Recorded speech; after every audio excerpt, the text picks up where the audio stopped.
Alright, ladies and gentlemen, welcome back to Gran Turismo 3.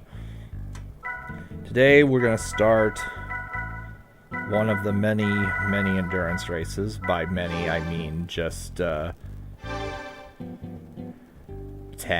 but they do take a while. Starting with, honestly, the most annoying ones. Well, debatably the most annoying ones. We'll start with Trial Mountain here. The only gimmick here is that I need to use a normal tuning car, which means I cannot use F1 vehicles. And I also can't use the Suzuki, so I bought this thing off screen. I chose to have it be purple, because I kind of like purple. Anyway, let's begin. Trial Mountain Endurance. This one and the Passage to Colosseo race require me to do as many laps as possible within 2 hours. So yeah, it's fixed. It is fixed time. There is nothing I can do. Oh, this is the wrong option. There is nothing I can do to make it any faster. Also, hello Gabriel. I see you saw my Discord message. And I'm turning off all the music because I was doing a little bit of off-screen grinding. I did actually off-screen purchase some tires for this car, which does not void the normal tuning rule. Thankfully, I purchased the super slick tires, I think. Whichever one increases tire durability, because I don't want to be making as many pit stops. You get out of the way there, vehicle. I think it was the NSX thing. By the way, is my voice volume fine compared to the game? I want to say it is, because I didn't change anything since last time. How many pits? That's an excellent question. It also depends on... Okay, today's fine. Okay. As I thought it was, because I didn't change any settings since Spyro 2. It's a good question. I might not need that many, actually, because, again, the tire durability is a big thing. They might be making a ton of pit stops, but I won't. I'm thinking at the current rate of tire wear... I'm going to say 8. Maybe 10. How about 8 to 10? We'll say that much.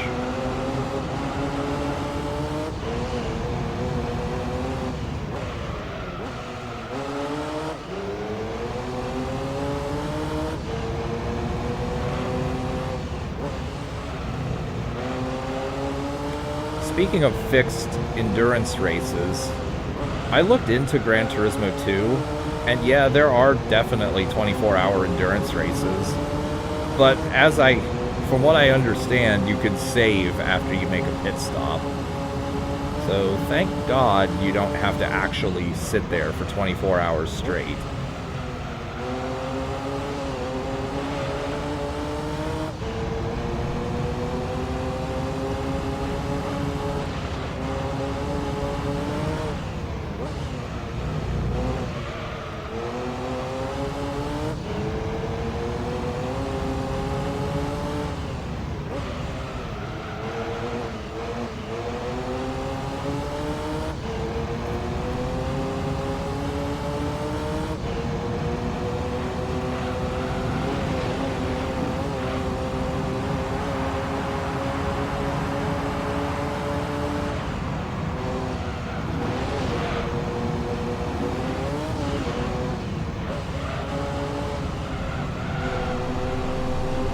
Now, one thing I can say is if I am making less pit stops than everyone else, then there's a very real possibility that I could just go AFK for like 10 minutes and still win the race.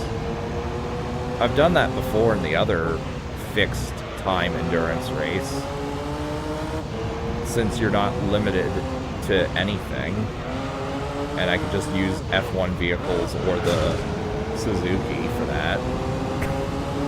Not for this, unfortunately.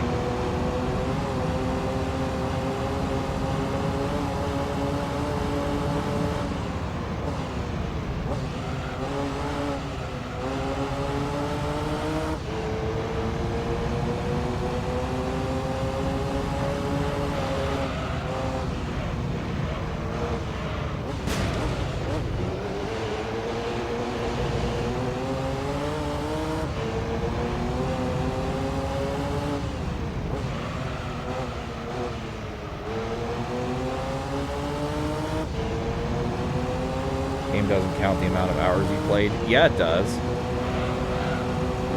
It absolutely does. Or at least I think it does. Rage after the stream of Spyro 2. Oh yeah, I got... Yeah, I got the everything in Spyro 2 fine. I looked into what I can and can't do for that one achievement that I was stuck on. And apparently you can go through the Super Flame again. Or the Super Flight, I'm sorry. Apparently you can do that. You just can't let it run out.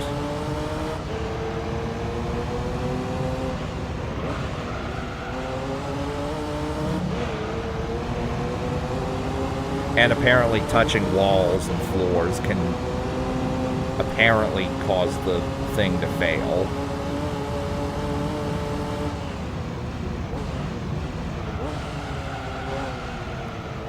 But yeah, that one's just kind of garbage all around.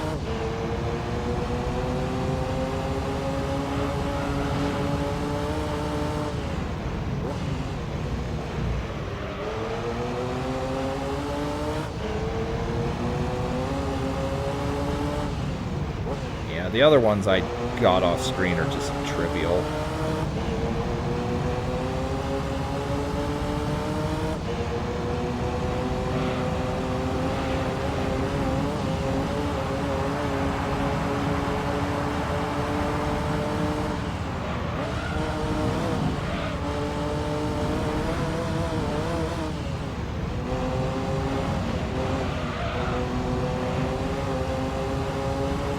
Seconds ahead of that guy on lap 5, which means 4 full laps, so looks like I'm getting about 3 seconds further ahead from him every single lap.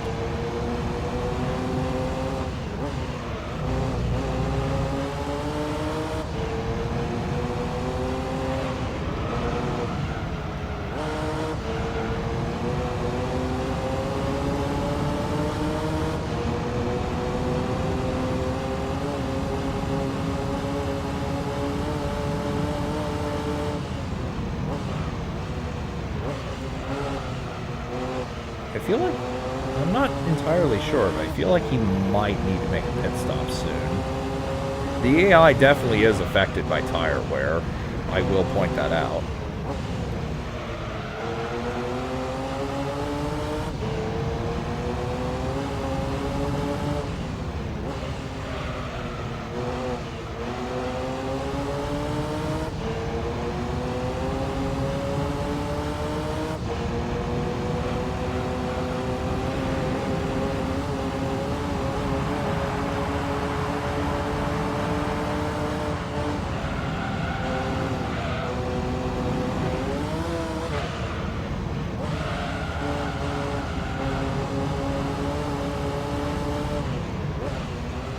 Oh, yeah, he's making a pit stop.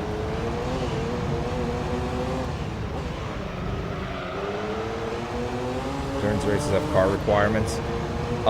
Just this one and the Mazda Roadster one. The Mazda Roadster one requires you to use, like, 3 different variations of the Mazda vehicle, the really terrible one. And that one also requires, no upgrades. Tires are fine. And this is the only other one that actually has any, car requirements or restrictions. The rest of them, you can just use whatever you desire. Which means either the Suzuki or an F1 vehicle for everything. By the way, I think for a while we're just going to be doing endurance races on stream. 1 time per race, though. Mazda race is hard. It's more obnoxious than hard. I've beaten it every time, but each time I made like no pits, like 1 or 2 pit stops tops. Since that's like the only way I'm gonna win that. See, the AI likes to make constant pit stops or pit stops throughout the race for endurance races. You can do anything without making a pit stop, but as we know, your vehicle gets harder to control. But when I did it in the past, that was before outfitting my cars with the long life tires. But because you can't upgrade, it takes forever to do the Apricot Hill one. I think you have to do 40 laps on that, and it takes like an hour and a half to 2 hours to do. And then there's the Monte Carlo one, which I only did that once with the Suzuki, and it took 2.5 hours. But that was, again, without changing my tires to have the increased durability. Increased durability and lower traction. With an F1 vehicle, it would probably take less time.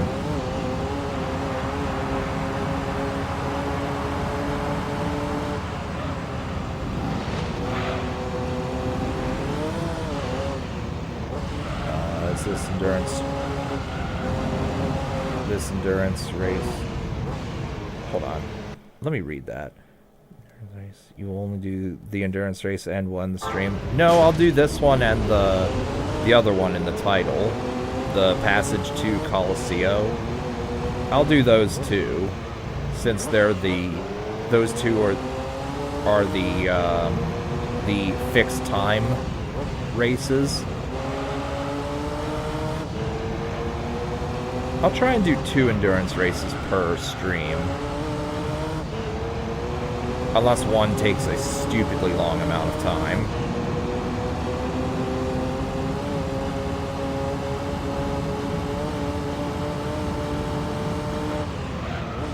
And there's my first lap. Or my first lap victim.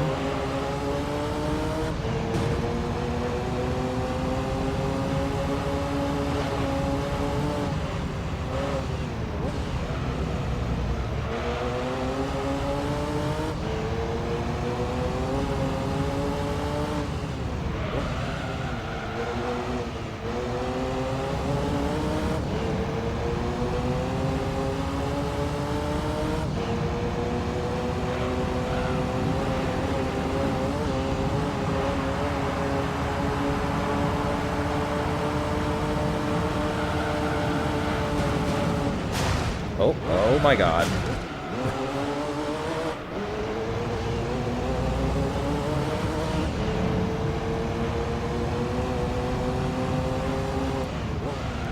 By the way, we're at 12 minutes and not a single pit stop needed, so it's definitely going to be less than 10 pit stops.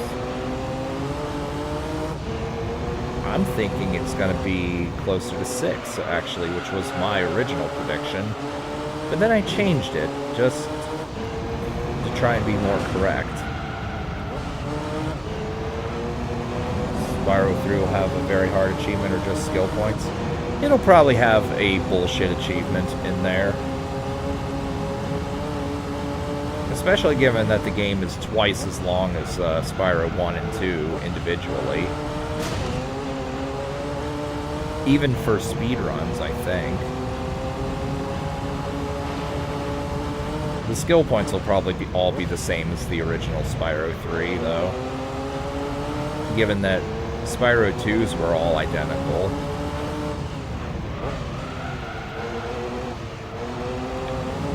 I imagine one of them will be the fireworks factory, complete the Ancient 9 section without getting hit. I imagine that one will be an achievement. I don't know, but I'm guessing that is going to be one of them, and I'm not looking forward to it either.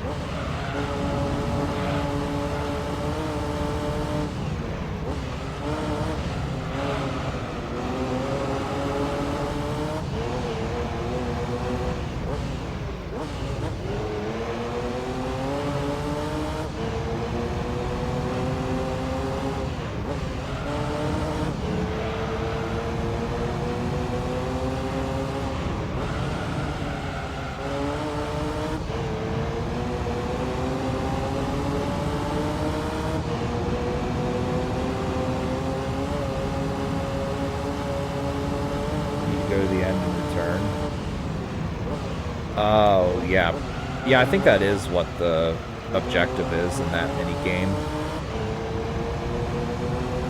But yeah, I would probably have to do that without getting hit.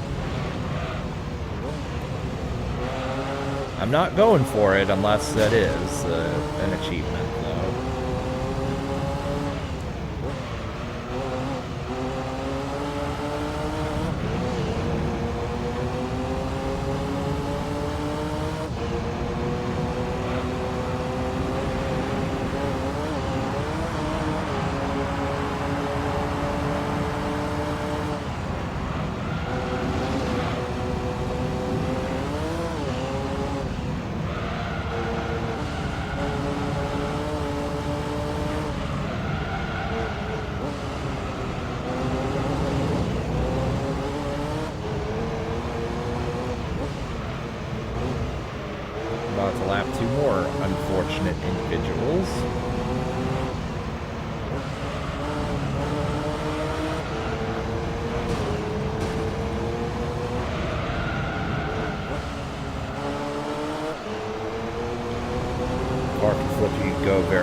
No. Well, the way the physics work in this game, cars can't flip over. Thankfully. If that were the case, we would have seen that with the rally races. When the Suzuki goes flying into the air at 200 miles an hour, crashing into walls. Oh, and that NSX made another pit stop, so I'm going to be lapping him pretty soon.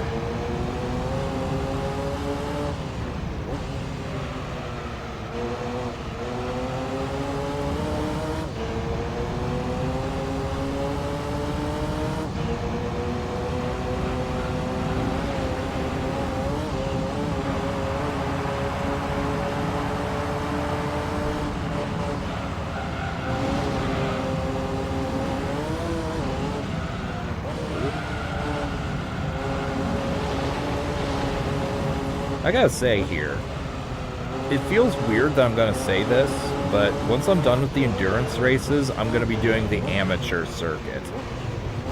So, aside from races that require me to not use F1 vehicles, I'm going to pulverize the amateur circuit.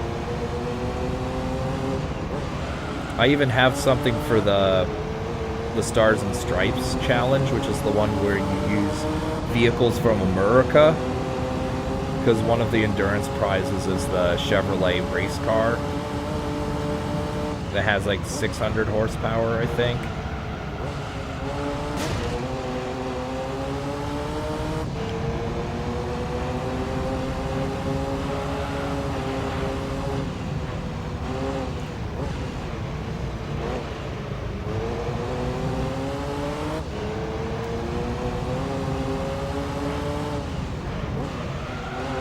I see the NSX.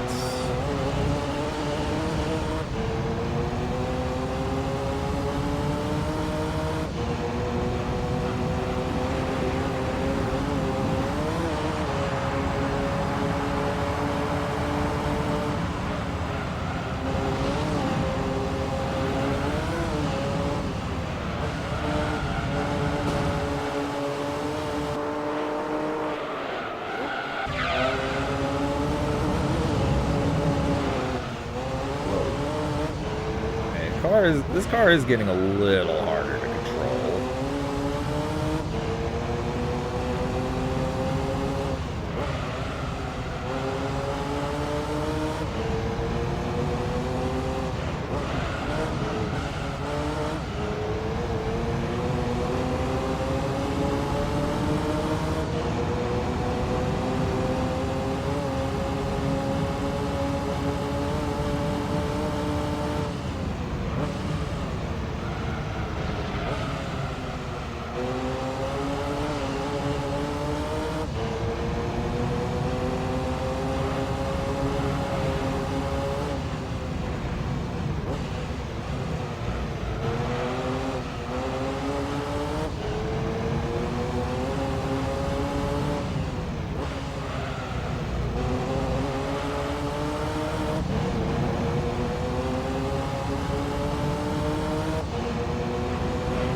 Minutes and still no pit stop needed. I might actually be able to do this in 5.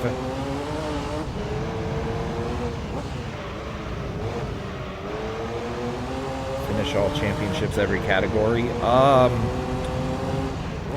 We'll see about professional. Professional League is by far the hardest because they do start using F1 vehicles and such. So there's I'm making no promises that I'll do professional. Will I do something off screen? If I do anything off screen, it'll just be me trying to earn certain vehicles for certain events. By which I mean the ones that are exclusive to winning miscellaneous championships / endurance races. Because that's just grinding. And hoping for the good RNG.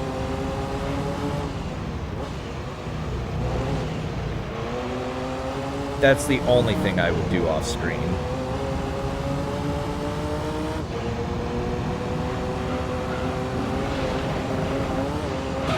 Oh, I don't know if that car was about to flip, except for the physics of this game would prevent it from happening. Or what the tracks are against the F1. You mean the ones where they use the F1 vehicles? I want to say, well, I know for a fact that the Professional League Dream Car Championships have that, along with the All Japan ones. I do know that. The Suzuki got left in the dust when I tried using it because of its inferior turning and acceleration.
how many horsepower do they have?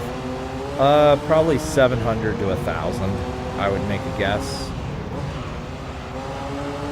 They start with full upgrades, so I can't even just buy upgrades for them in the shop. I dare say I might have to learn how to fine-tune cars, which I'm going to be looking at a guide for that shit if I have to do it.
Stay on the pit.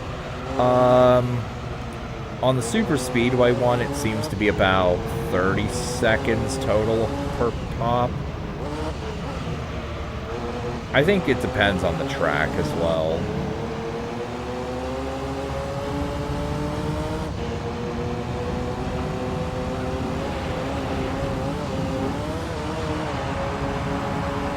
But we'll say anywhere between 15 and 30 seconds. Though I will say, during one of my super speedway runs, I had something really weird happen. First off, when I got to the area where I actually changed tires, for some reason I was not in autopilot, and not only did they not change my tires, I was able to just drive out of there at full speed with the Suzuki.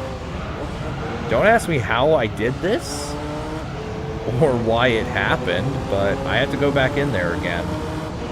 Don't have seconds penalty on this game? No, that does not exist. And even in Forza Motorsport, at least in 2 and 3, it doesn't matter. The penalty just adds time, but it doesn't do anything as far as I'm aware.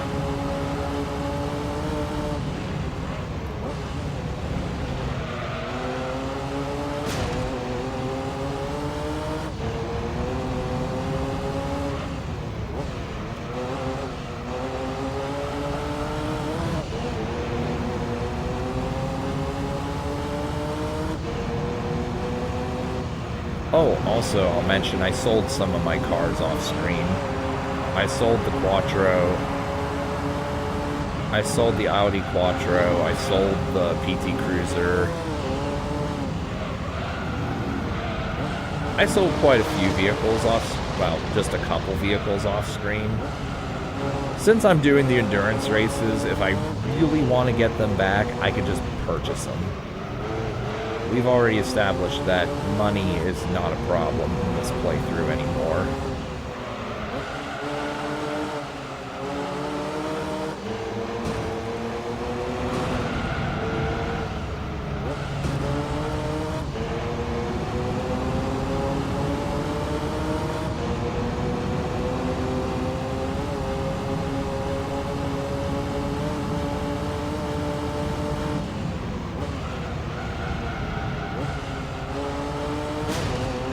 starting to notice a bit of a harder time with being able to turn.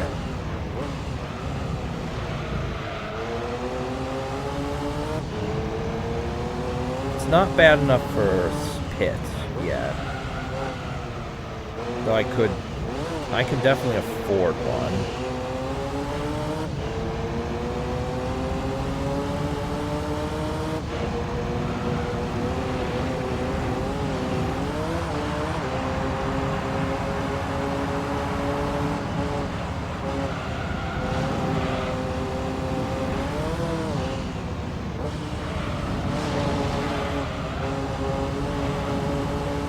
No longer useful? Yeah, they're no longer useful at this point in the game.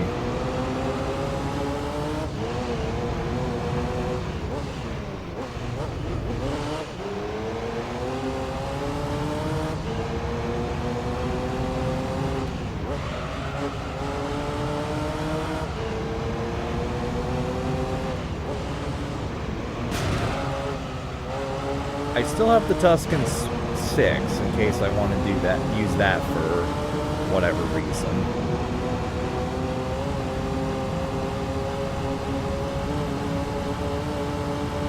And obviously I sell duplicates of cars that I already have. Like if I'm doing an endurance race and I win a copy of a car I already have, I'll sell the copy, since there's no reason for me to have two of the same vehicle.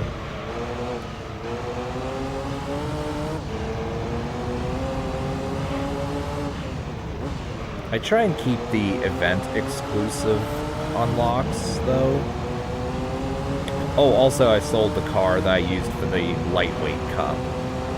That vehicle just is garbage and should only be used for that event and nothing else.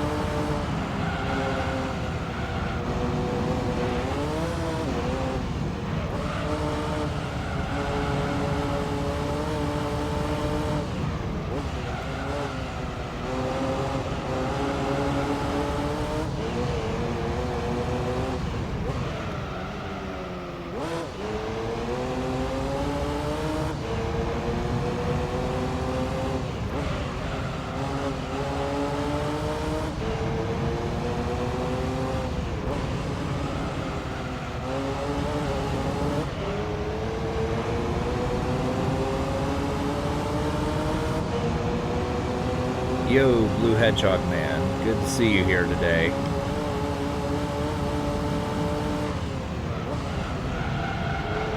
Oh, man.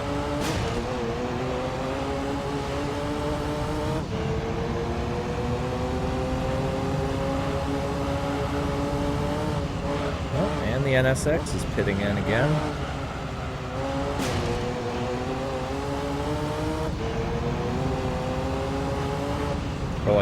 I think my car is starting to drift.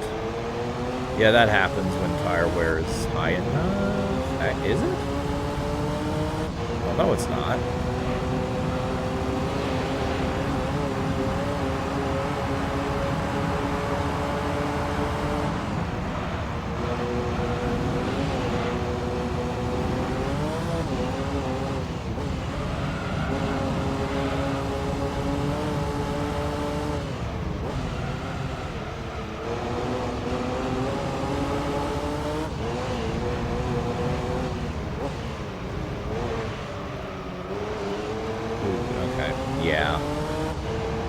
Yeah, I think it's time to make a pit stop or pit break.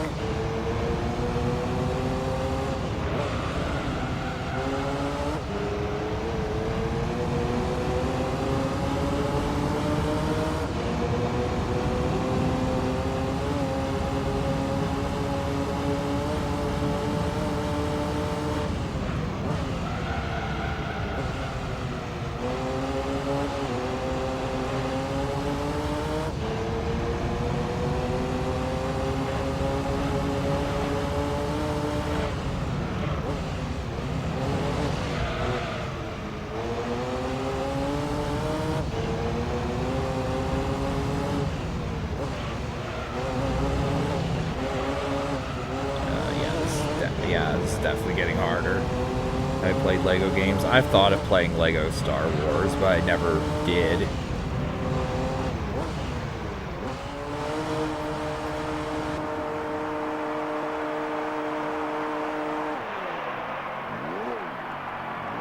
Let's see how long am I going to be in this pit stop for.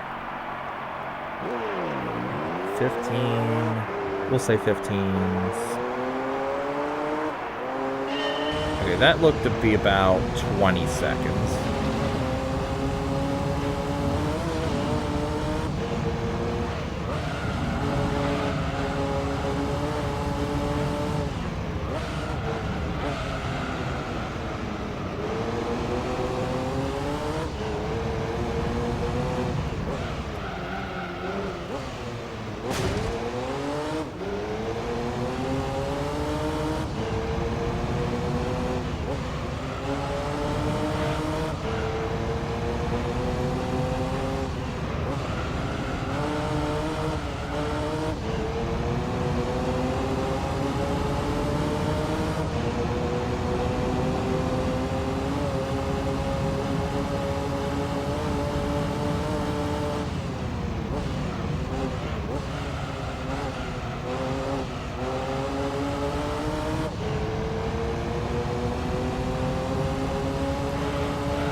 GTA 6, whatever year GTA 6 would come out,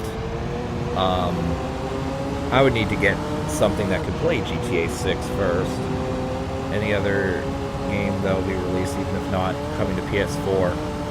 Resident Evil 9 I'm interested in, because it has Leon and Jill on the cover / trailers, and this will be the first time those two have ever crossed paths, as far as I'm aware.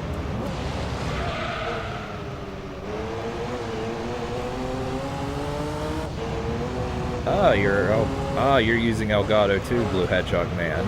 I'm using an old, outdated one myself.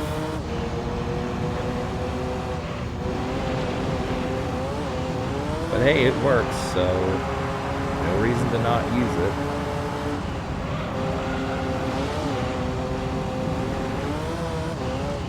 Did you actually set it up, by the way? i.e. download all the software and all that. Thankfully, you do not have to use the capture software, you just have to download all the necessary drivers. At least in my experience, and then run it through OBS.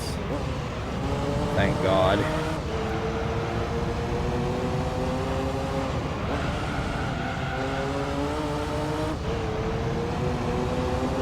RE9 will be first person. I do not know.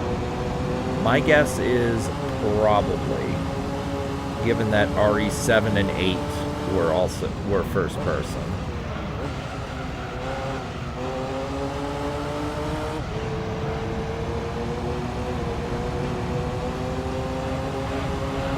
Speaking of which, I want your opinion on this. Should I live stream RE7 and RE8, or should I LP those? I'm thinking live stream, personally.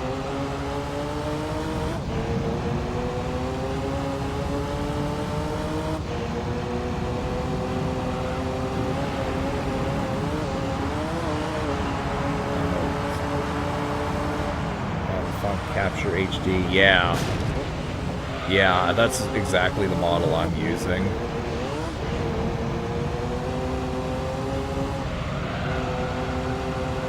This one doesn't record 60 frames per second. Ah.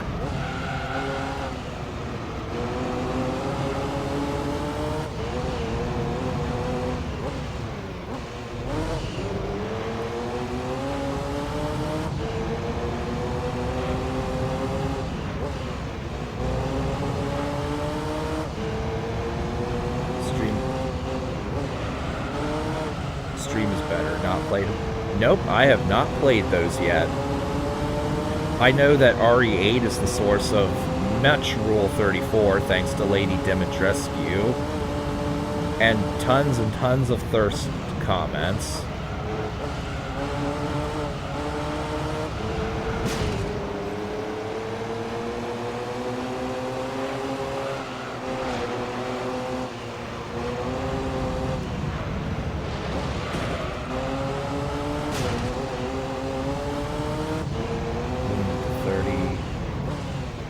This is called Game Capture Neo. Oh, okay.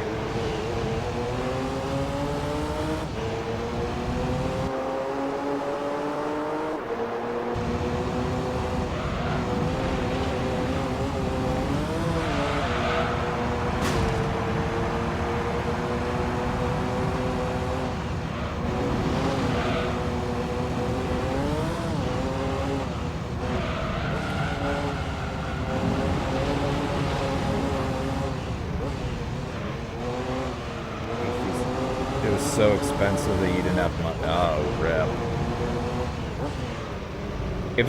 If that thing is more than like $400 max or $500 maybe, I wouldn't buy it either. Out of curiosity, how much money was the HD60X?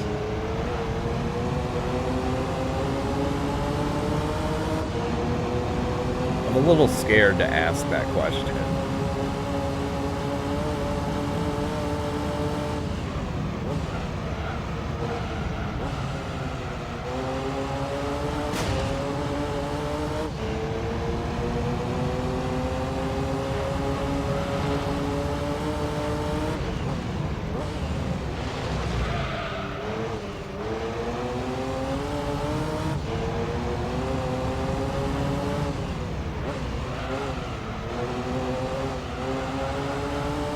I think length of LP videos makes a difference in views. Yes and no. I think it would only make a difference to like I think if it makes a difference to anything, it would just make a difference to the view duration more than anything. It's like, literally nobody makes videos limited to 10 to 15 minutes anymore, because that's just way too short to be doing anything. But unless you have a notable amount of people willing to watch anything you do, I also probably wouldn't be posting many, even though I'm guilty of this, posting 1 hour segments. G60s worth $160. Oh. 160 is not that's not bad for capture cards, honestly. A lot of them can go for up to 300 plus. Especially if they've been discontinued.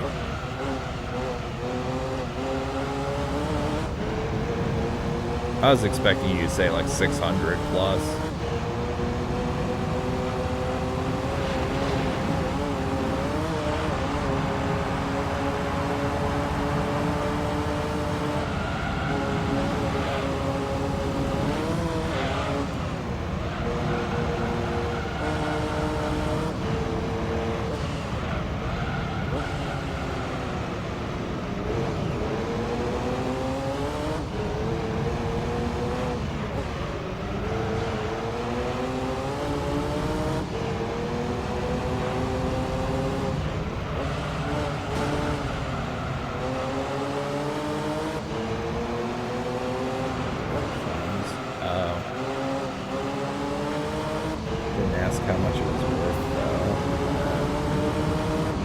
I obviously did not ever do that.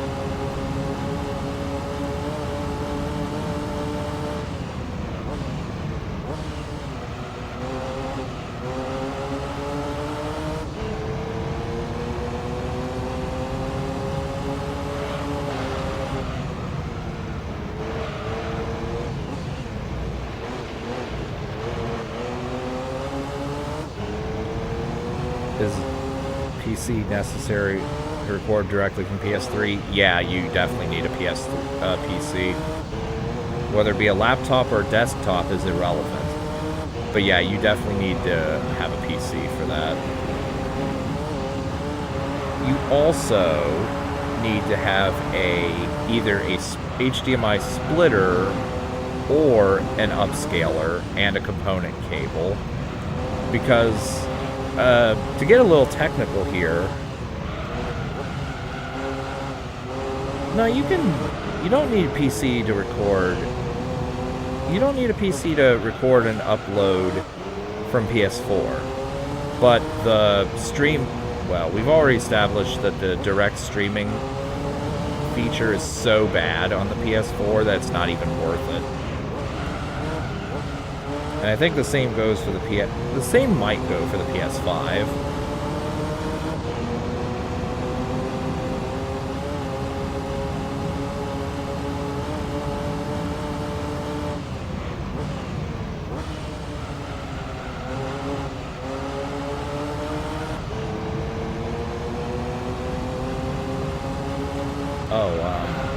Oh, I was talking about the PS3. To get a little technical here, the PS3 and PS4 also has this. It has this thing called I think it's HDCP, which basically means you can't. It's basically an anti-piracy thing for HDMI, which means you can't hook it up to capture cards directly via HDMI. It's basically anti-piracy shit. The PS3's is built directly into the fucking chip, so it can't be disabled or not easily disabled. So you have to go with either the splitter or upscaler option. In PS4, you have to find the setting in the options wherever it is and toggle that off. I had to do that in order to be able to stream Spyro 3 last week, the way I do everything else. Quality depends on PC or capture card. It would depend more on the capture card more than the PC, although you don't want to have a potato for a PC either.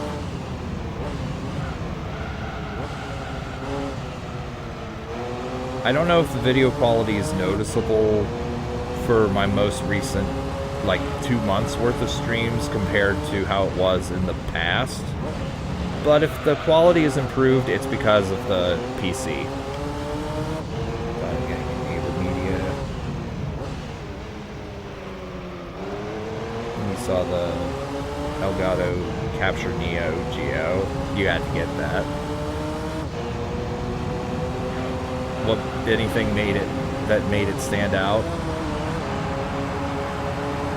Or just you like Elgato?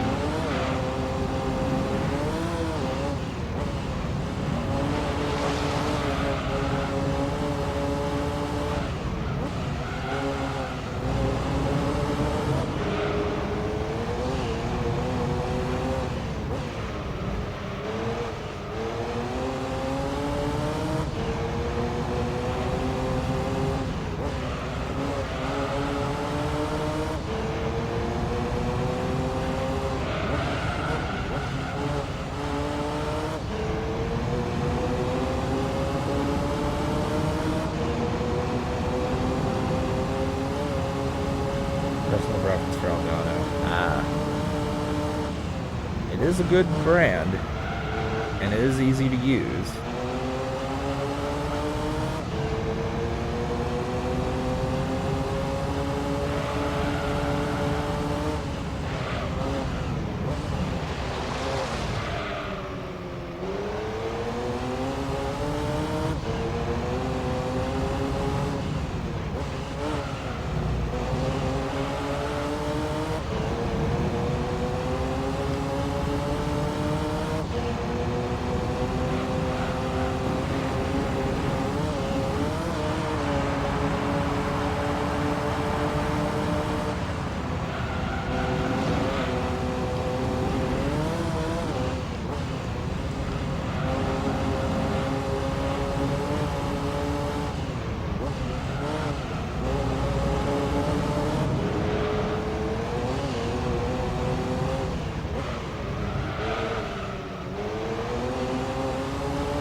Oh, you had that on your Elgato software. Oh. I wouldn't know. I don't use this software. I only downloaded the necessary drivers and then just do it through OBS. I think because I had a harder time trying to figure out how to do live recordings with live commentary and shit when I first downloaded the software back in 2018. But I found out I could do it much easier through OBS, so that's what I went with.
Of this race. What vehicles you unlock? No. I don't remember any prizes of anything aside from things that I note. Well, and the super speedway unlockables. I do know you win 150,000 credits for winning the race. In order for me to know what I'm going to be unlocking, I have to have a list in front of me of what I could unlock.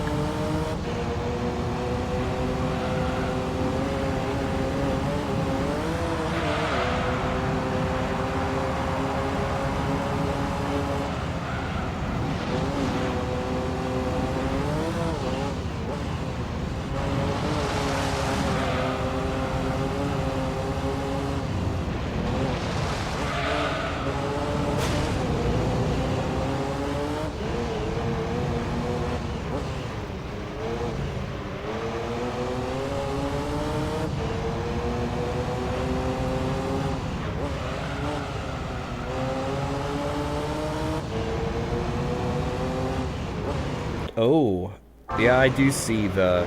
Okay, I see that on OBS. I dropped 220 frames.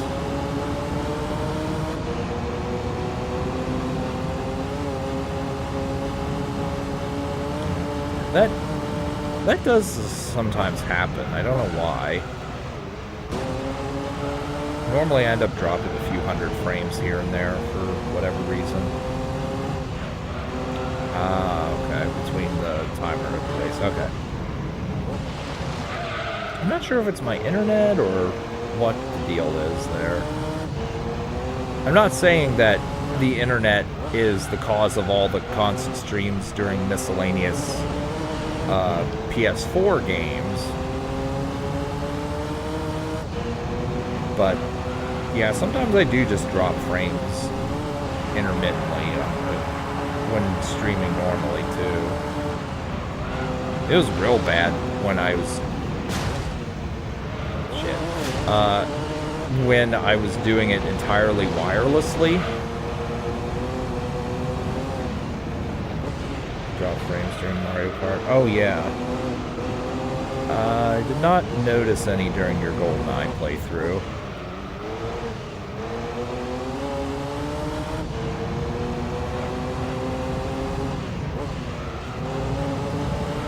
I mean, it happens. There's not much you can do to really prevent that. I mean, you can go without it happening, but it will end up happening eventually. But when I was back in the days when I had to do it wirelessly, Jesus Christ, it was bad. It got to the point where I straight up refused to do it wirelessly anymore. And I had to have my computer connected directly to the modem via Ethernet cable, which is what you should fucking do anyway. You should not be doing wireless live streams, because that's just asking for a bad time. And also it's more secure, just from a security standpoint.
We are almost halfway done with this race.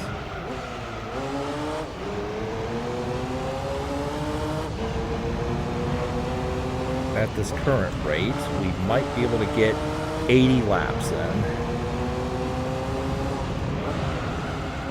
Alright, halfway there. I say I'm already halfway there, halfway there, halfway there, halfway there.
starting to get a little hungry. So when I pass that NSX again, I think I'm going to quickly grab something to munch on while I do this. Someone will cry and be like, why didn't you do this beforehand? Like I've had happen before. And I put the fucker in his place in the comments afterwards.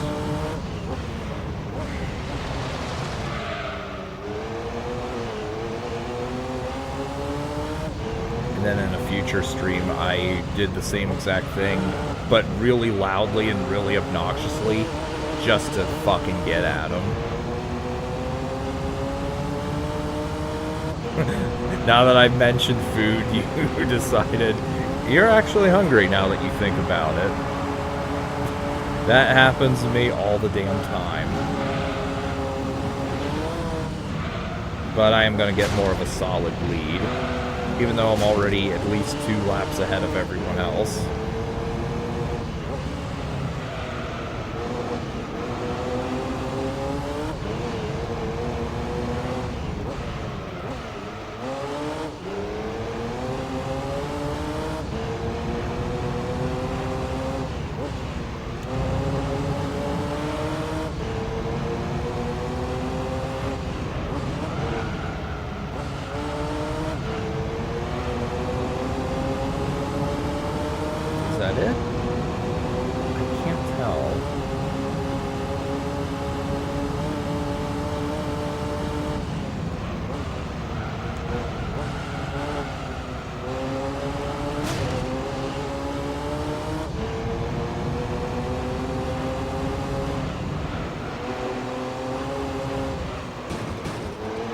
Get out of here, Infinity Skyline.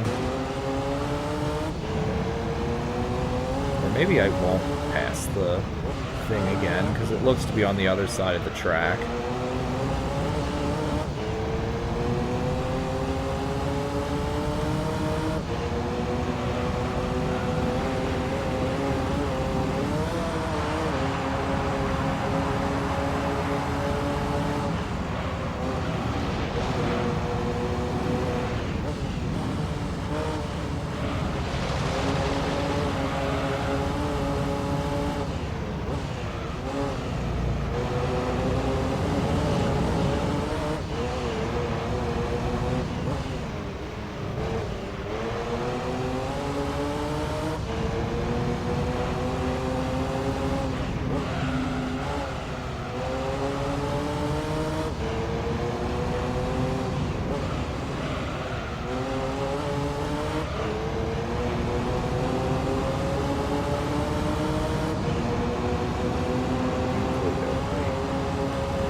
Like someone's making a pit. Oh, that vehicle's pitting in again. Played some Fast and Furious games. Nope, never played any of those. I played some Need for Speed games, but never any Fast and Furious. I don't know how good any of them are either.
definitely getting harder to control.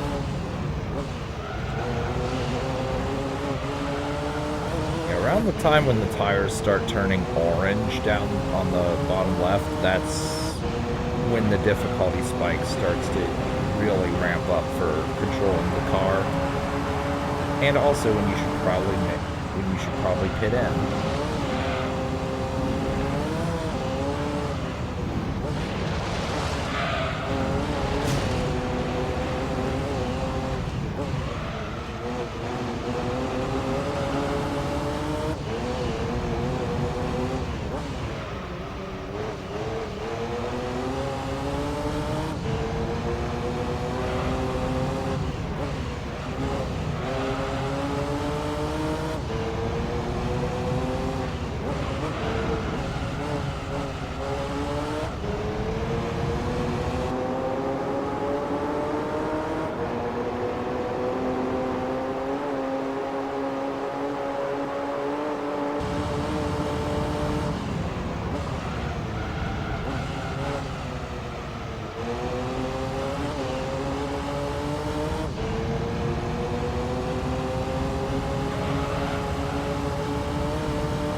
Getting really hard to control.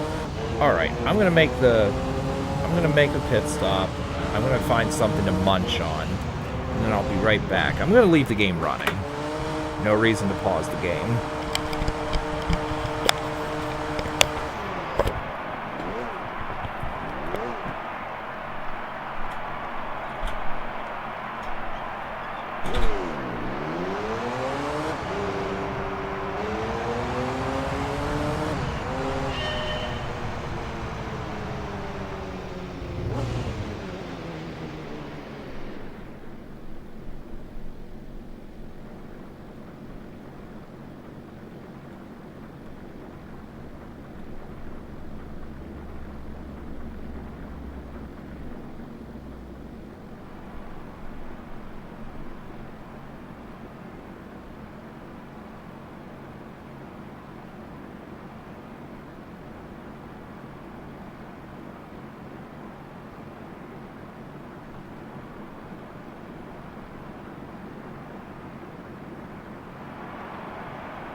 Okay.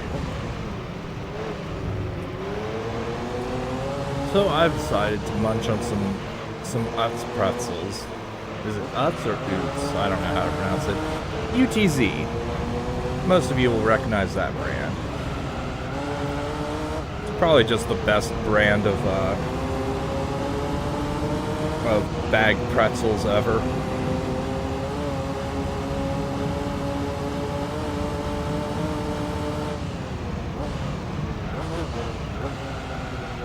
I can munch on that until I get some real food in me. Which I do have some leftover spaghetti that my wife made. But I didn't want to wait that long.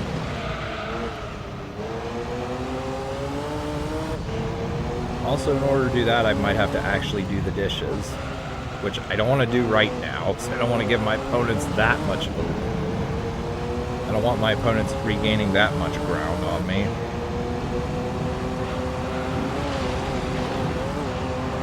might do that in the passage to Colosseo race, though, because I can use any vehicle I want, and they're more than likely not going to have F1 vehicles. So, whatever ground I lose, I can easily regain.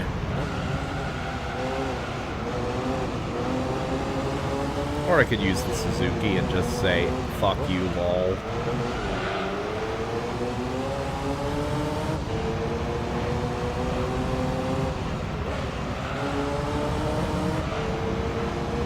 By the way, that's the car that just passed me a few minutes ago when I walked back into the room.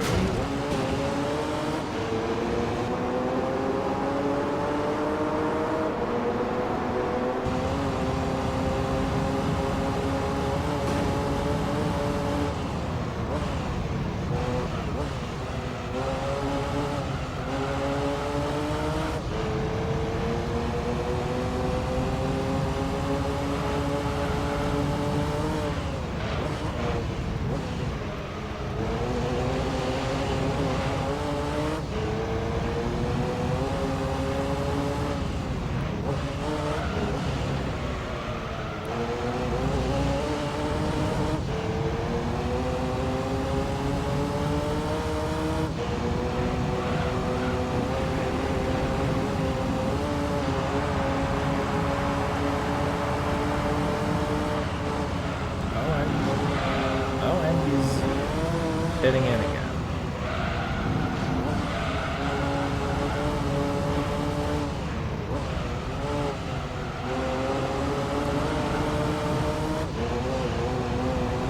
Alright, another 45 minutes remain.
Guaranteed if you could flip your car, it would have flipped right there, which would have sucked because I spent 780,000 credits on this one vehicle, but it's worth it.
wonder if the check engine light will come on before I finish the race. There's a good chance. But I'll definitely be changing the oil in this car once I'm done with the race anyway.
You're also getting spaghetti and meatballs. Nice.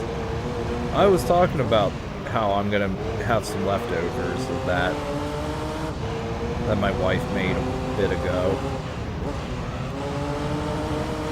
Chef Boyardee any good by chance?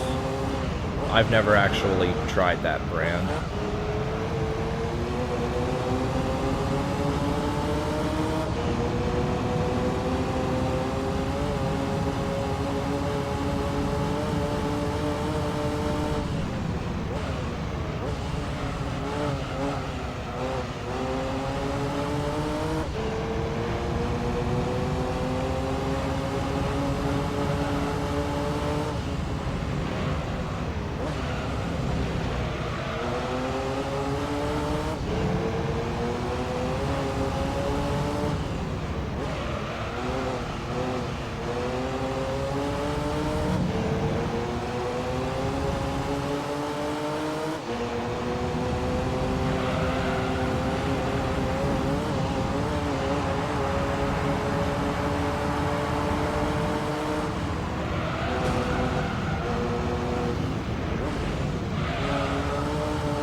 3/4 of the way there.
actually make our last pit stop of the race.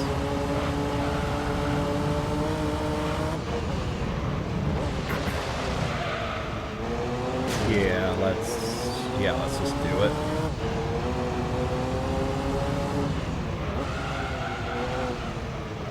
Actually, let me pass these guys first, because I got to assert more dominance. Never mind, they're making pit stops. Well, one of them is.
I forgot to actually...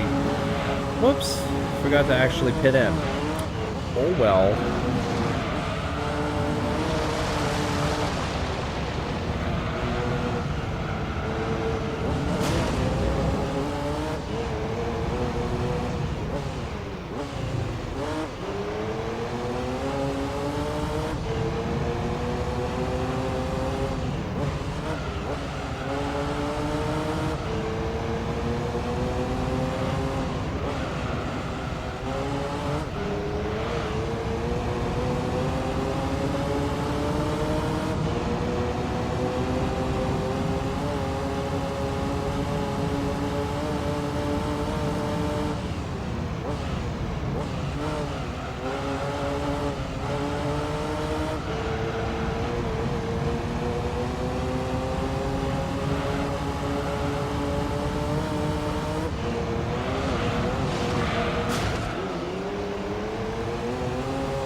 I still like bullying the cars.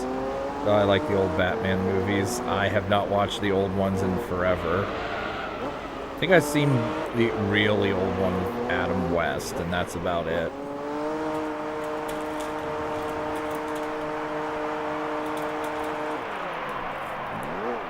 Or was he even in the movies? That may have been the series. I don't even remember.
think we'll be getting up to 70. I'm going to say we'll do 75 laps before we end this race.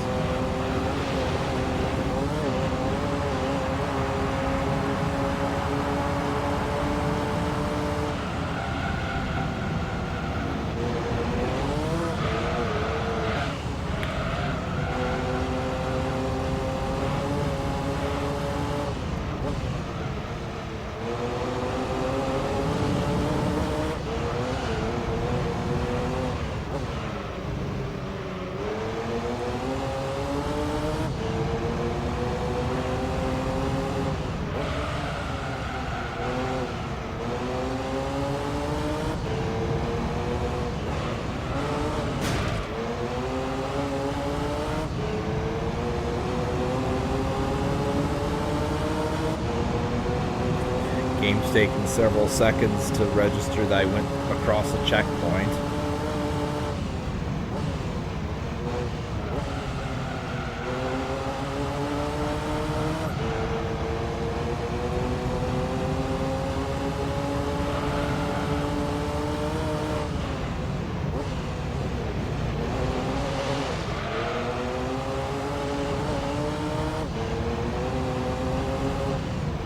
Terminator movies. I've seen the first two. I haven't watched them in forever, but I have seen them. I've been thinking of going back through those, including the third one, which is apparently horrible. Ditto to Salvation. I never watched that one. That was, I think, 2009. Speaking of Terminator, someone actually dubbed the first... Remember the first movie, The Police Assault, where Arnold just kills everyone in the police precinct? Someone dubbed that scene and the scene of John Connor trying to escape the T-1000. Someone dubbed those two scenes with Resident Evil sound effects. By which I mean the sound effects from, namely, Resident Evil 2 and 3. I can send you the link to those if you want to watch those. But those are glorious edits.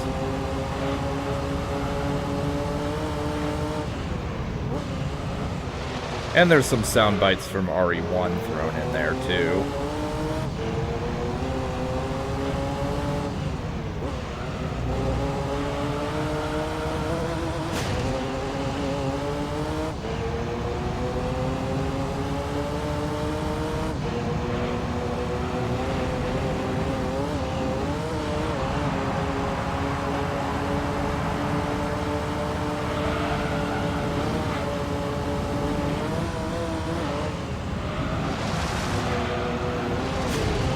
Oh my god. How did this happen?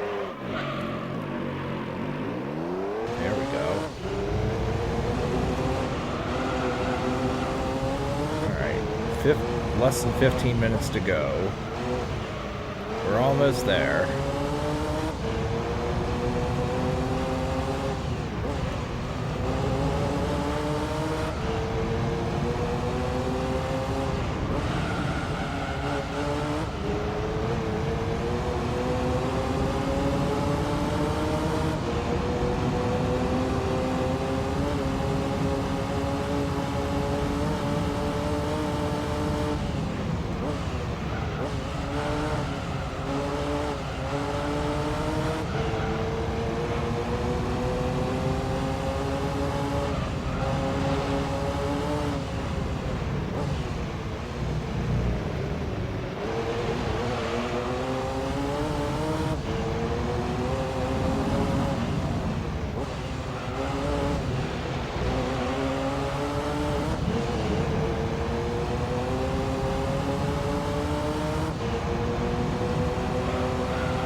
Spyro 3 stream will be this week. I think I'll start Spyro 3 in February, like first week of February, actually.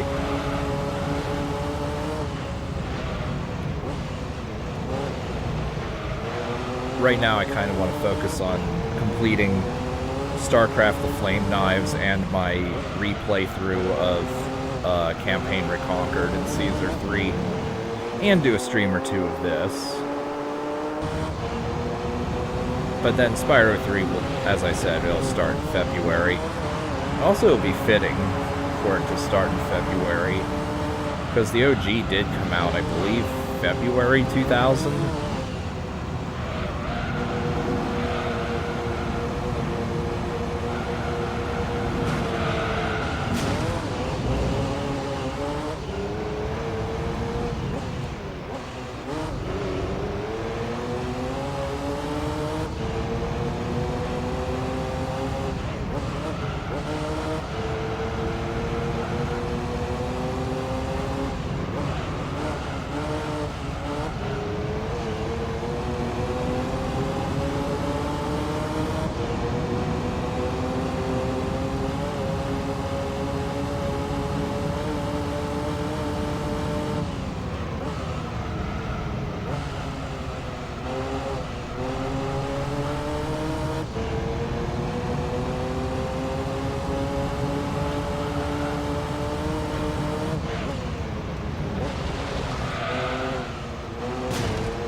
Less than 10 minutes left.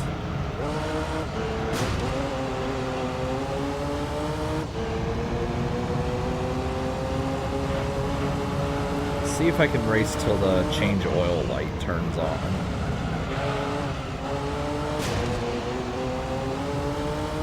I don't know how long it takes for that to turn on, but I want to say it's a couple hundred miles.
watch the Terminator video. Alright. If I don't send it to you soon after the stream ends, you'll have to remind me in Discord.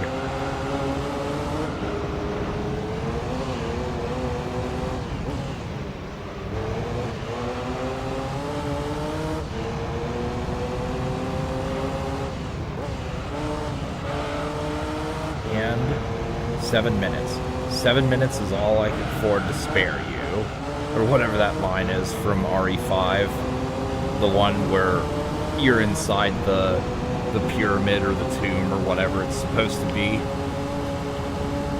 Before fighting Jill and Wesker.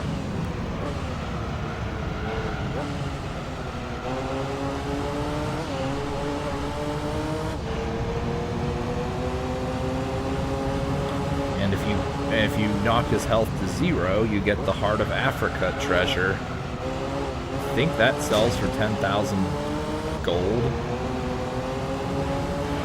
And bully this guy. As you can.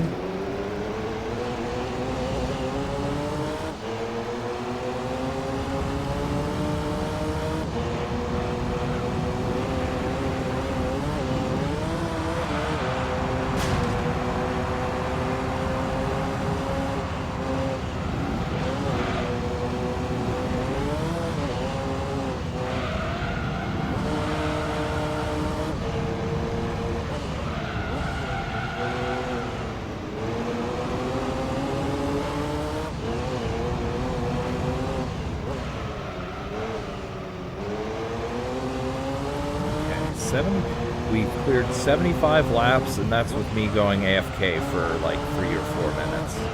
Actually, it's probably like 2, but whatever.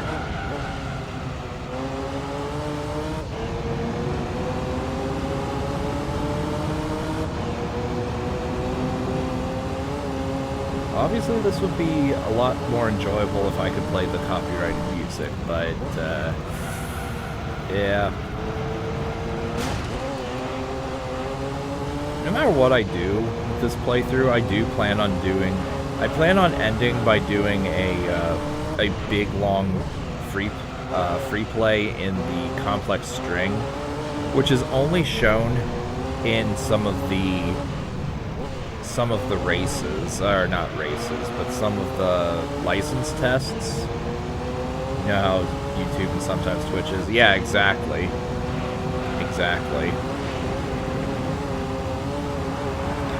That's why I haven't been doing it this whole playthrough. But at the end of the playthrough, I do plan on doing some laps around the complex string with the copyrighted music on. Yo, Kimmo, good to see you here today. I was wondering if you would notice that I subbed to you.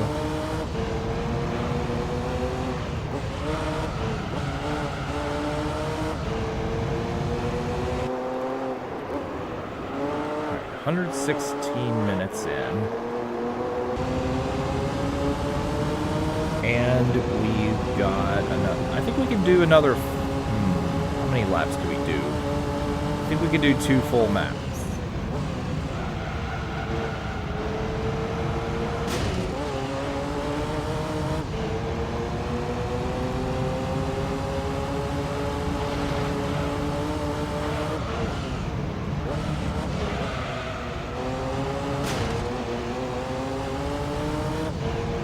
So 183 miles apparently, and still no oil light. It must be a pretty big margin for that to pop on.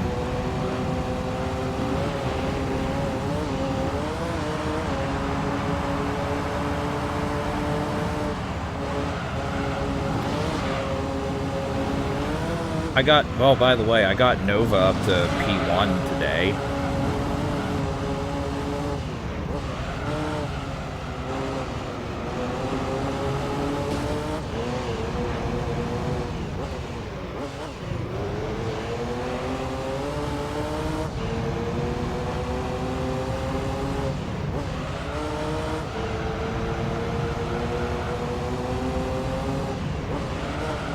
Oh yeah, I'm definitely trying hard. I'm trying to do like 12, 15 games a day to try to level up, well, level my favorites up anyway.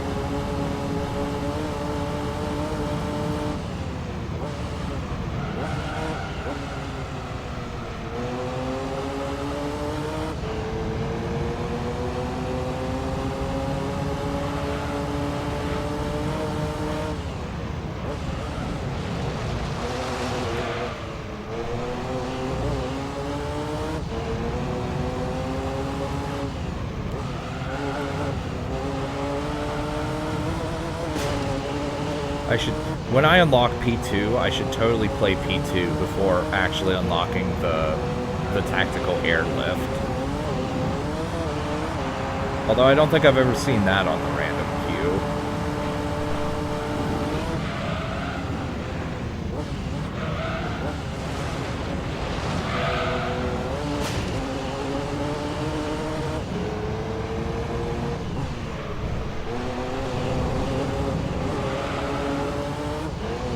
Alright, so once I make it to the end of this lap, I'm not going to actually make the lap.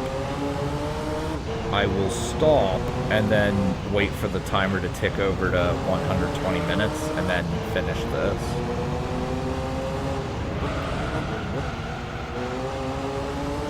And I am not waiting for everyone else to finish, because, yeah, seriously, I don't want to wait here. This is already going to be a 4-hour stream, thanks to the fact that I'm playing the two-hour fixed time races.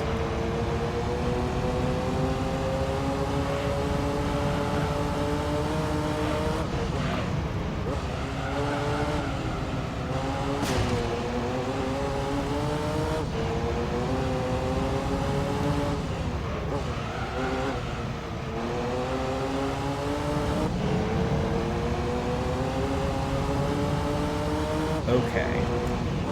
Slow down. 5, 4, 3, 2, 1. Okay. That's it. Oh, and the check and the change oil light popped on. Excellent. Bum bum bum bum bum bum bum bum bum bum bum.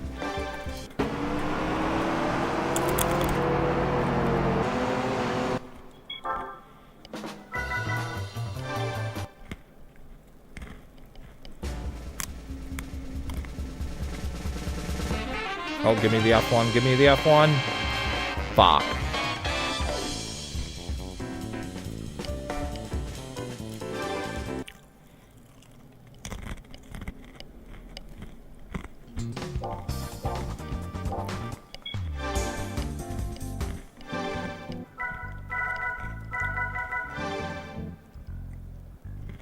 Oh, this is unique. Prize or yeah. The prizes for the endurance races and tournaments are completely random.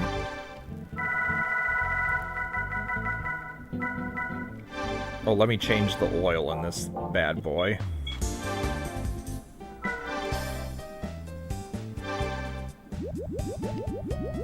That sound is so satisfying.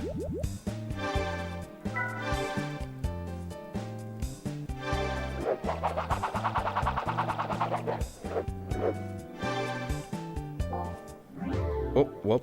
I don't want to go that far. And I'm going to save in case something bad happens. Like my electric company chooses to fucking flick the switch on and off just to fuck me over. The chance of winning each car, I'm pretty sure it's just 1 in 4. Pretty sure it is just 25% across the board. And for endurance races, you can't save scum. Unless you're on emulator, obviously. Which I'm not. I'm playing this on real hardware, so... For tournaments, you can save scum. You can... If you don't get the reward you want for tournaments, you could just reset the console, load the save back up, and try again.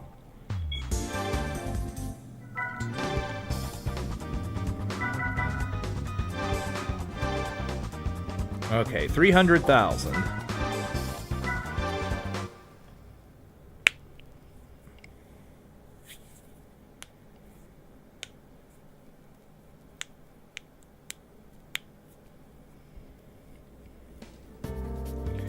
Okay, so there's the TT Quattro. That very well might end up last place.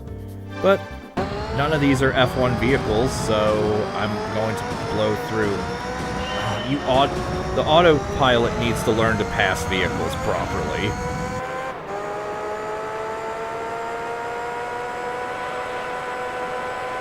Holy shit. Let's go. Get off the wall. Let's go.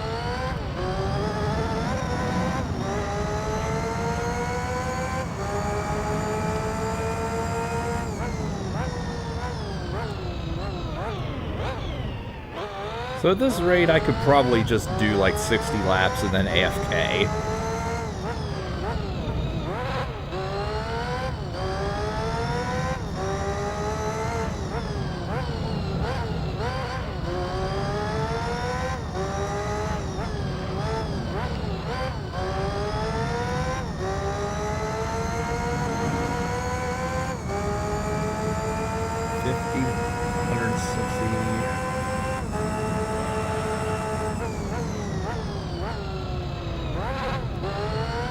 Now, unfortunately, as I'm sure you can notice, my tires are wearing out much faster than they did before in the other car. I wish I could buy the super durable tires, but alas, I can't.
By the way, I'm just changing camera angles, or camera positions because I can. There's no advantage or disadvantage to it, I just feel like going third person sometimes.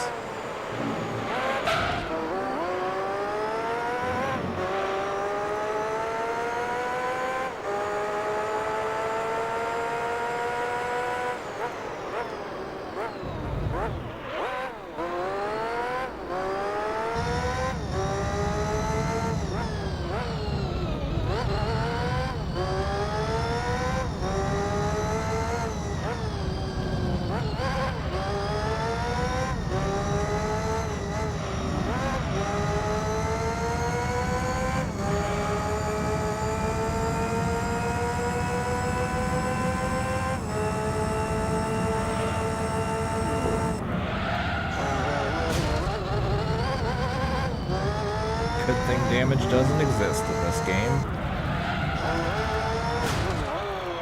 Get off the wall. Outside of tire wear.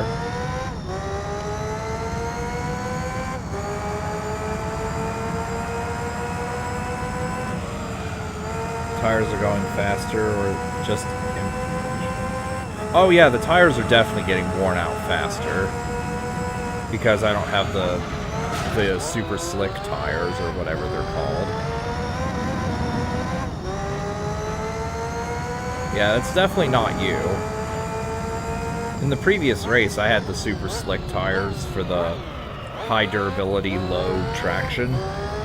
Here I don't have that up. Well, I could get that option, but then I wouldn't have the almighty F1 vehicle at my disposal. And there are several F1 vehicles, by the way. But yeah, luckily I got the one from Super Speedway on my first try. Even if I hadn't got it first try, I would have just run the race over and over again until I got it. Seriously, this is just going to destroy everything it faces until Professional League.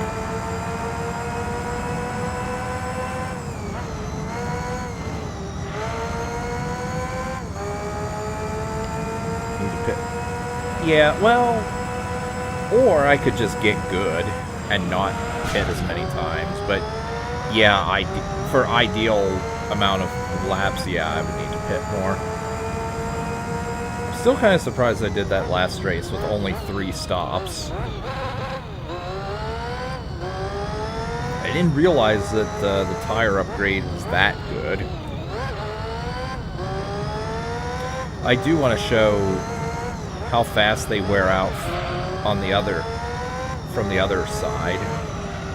Like if you get the soft ones.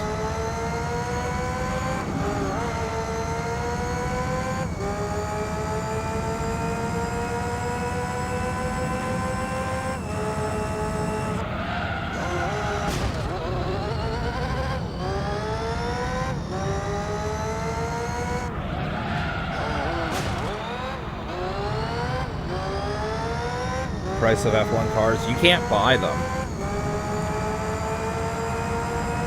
You get like, you can get anywhere between 187,000 to like 312,000. So take those numbers and multiply them by 4. That's how much they would cost. But yeah, but you can't buy these in the dealership. You have to win them via tournaments. Whether it be the endurance races or possibly the Professional League. Though don't quote me on that. I don't know if Professional League tournaments can unlock that or not. These or not.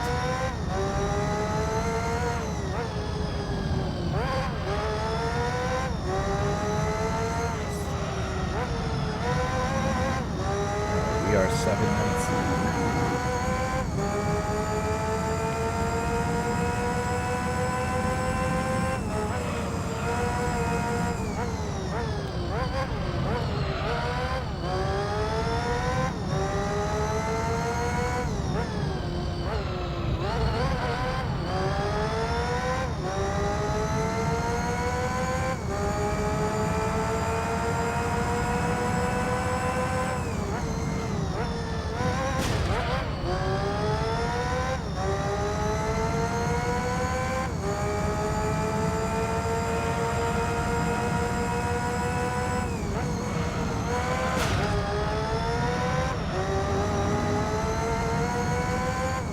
Only F1 vehicles on Professional League, other fast. I think it depends on the event, but I do know the 10 race tournaments. Absolutely, I'll only be seeing F1 vehicles.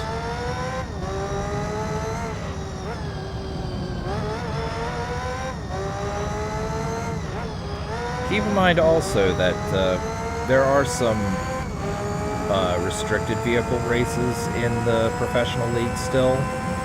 So obviously those can't appear there.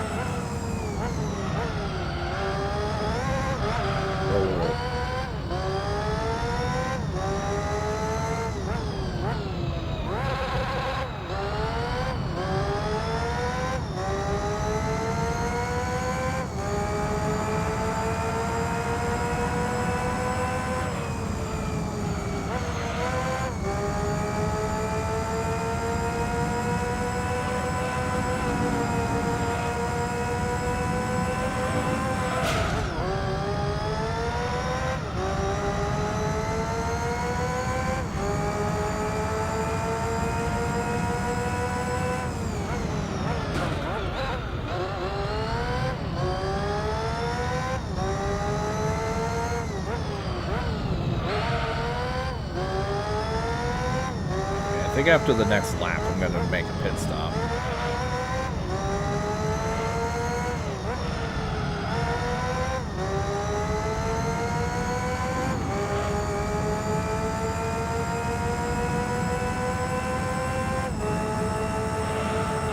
Let's bully this guy. Get it here. Bullied him right into the wall.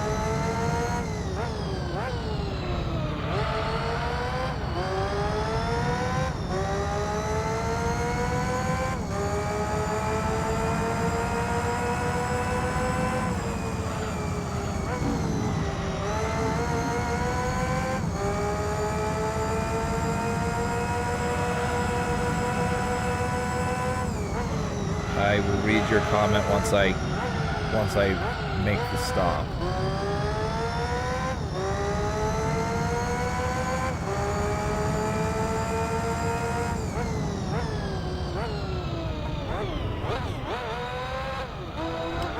Whoa.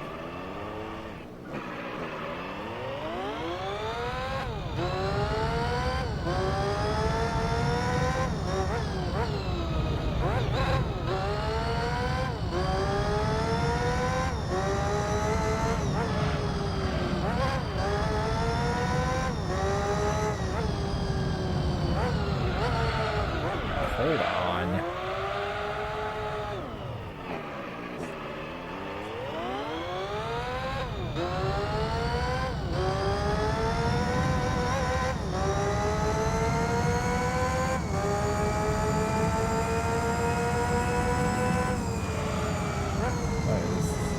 Yeah, it's definitely time to make a pit stop.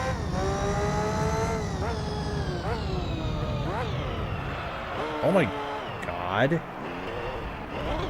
Okay, so it looks like every 8 or 9 laps I need to be doing this. Anyway, RG5. Losing constantly cars with less HP. Really bad turning and brakes. Can you get upgrades on your turning and brakes? Because if you can and you're not getting that, you're doing yourself a disservice.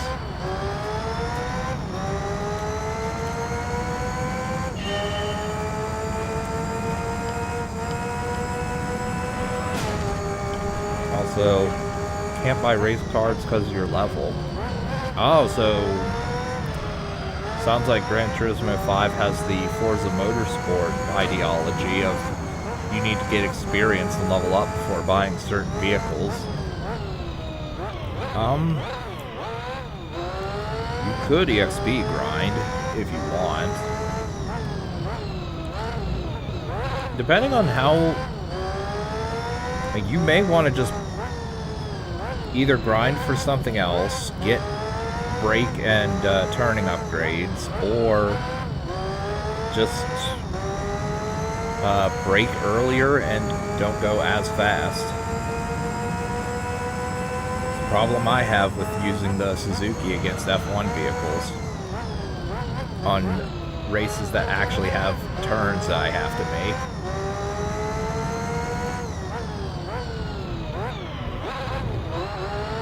Can't buy turbo and engine upgrades. Oh, okay. And no drivetrain either on that vehicle. Ah.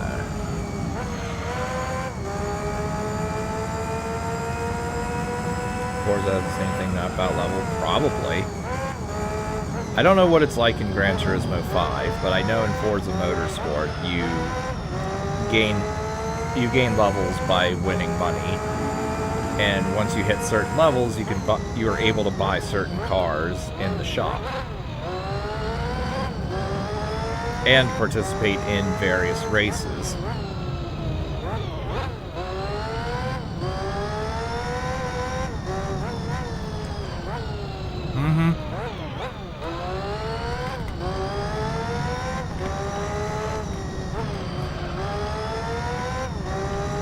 You reach a level to unlock more tournaments and buy cards. Yeah, Forza Sport. Endurance races are on level 25. Yeah. Alright, then they definitely copied Forza Motorsport, because Forza 2 did this back in 2007. I think in that game, endurance races were unlocked at level 20, but yeah.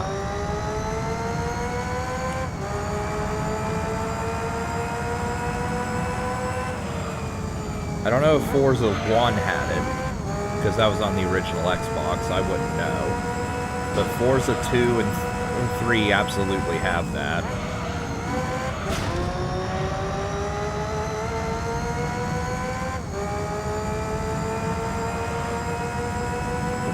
Hug the wall.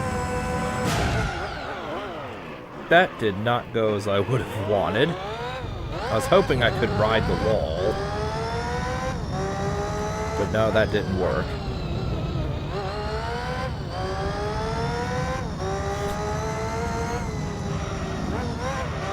Like, I was hoping it would do something like this. More good race time games for PS3. Not offhand, unfortunately.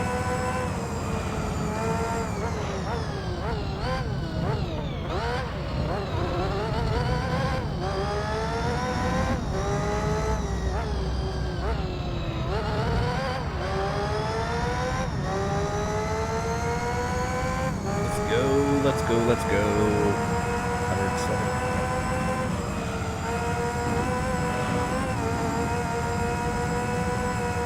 Try our racing evolution.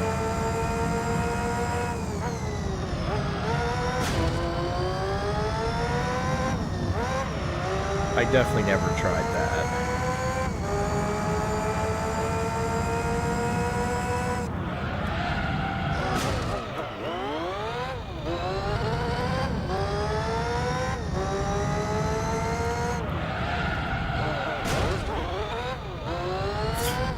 That's one way to make a turn.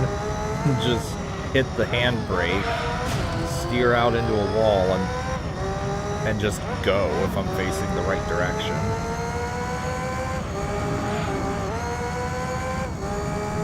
Yeah, I figured except Gran Turismo.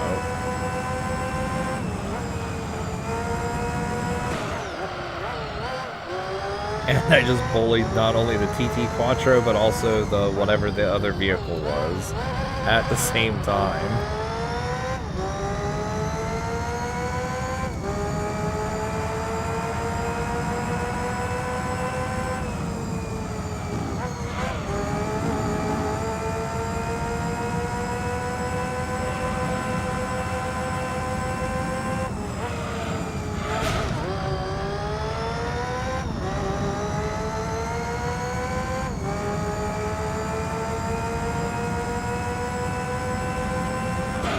Bully you too.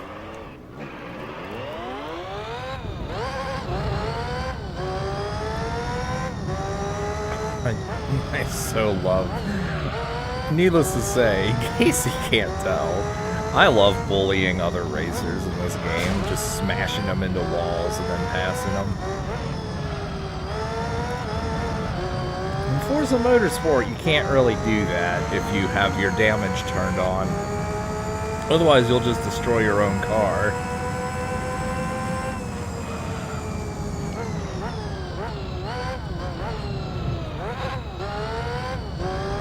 Oh, the Polyphony Cup. Oh, that exists in this game, but you have to get the S license for it.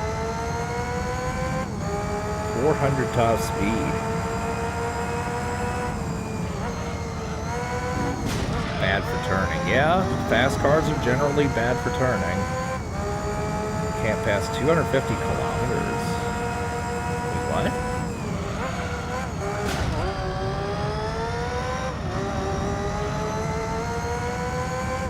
Is that an endurance race?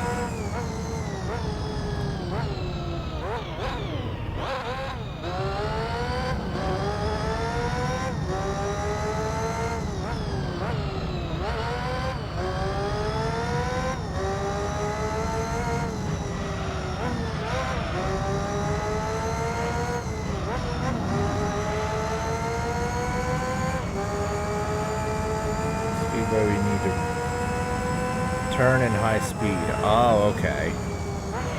Yeah, Like I said, you might just have to lower your speed to make the turns properly.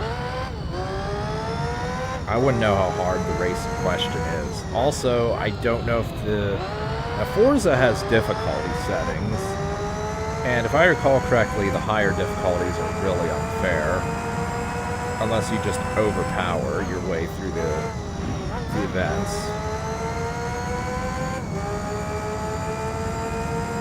If Gran Turismo 5 has a difficulty setting, you could lower it. Unless there's an incentive not to.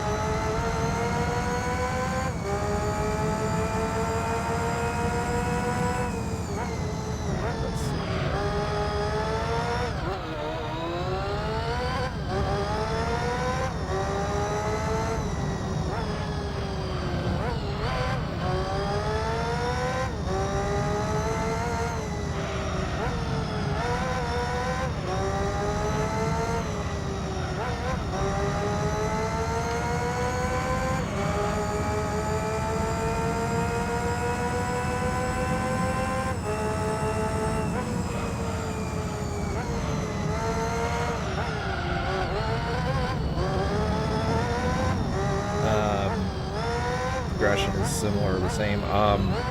Actually, progression in Forza is a lot more grindy. At least if you're going for all the achievements, because Forza Motorsport 2 had buy every car in the dealership, essentially. Along with essentially win all races, which, yeah, you need to do some grinding before you can purchase that many vehicles, let alone the upgrades.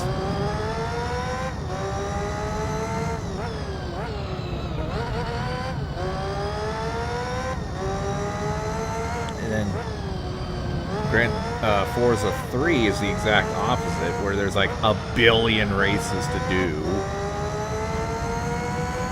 to where so many to the point where there's never a reason to up your difficulty to increase your winnings, aside from achievement boring. And you can easily purchase all vehicles you need to finish all the races. I never finished that because of how absurdly grindy it is.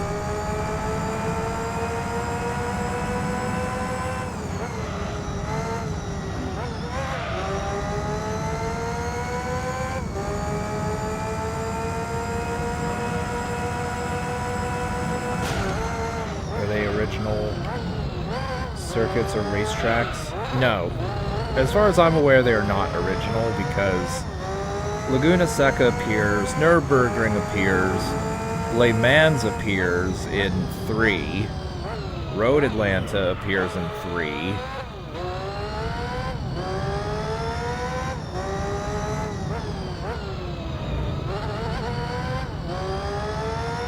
There's quite a few real-life race tracks that they use, so I'm not sure if it actually has any original tracks. Probably like the very basic beginner ones do.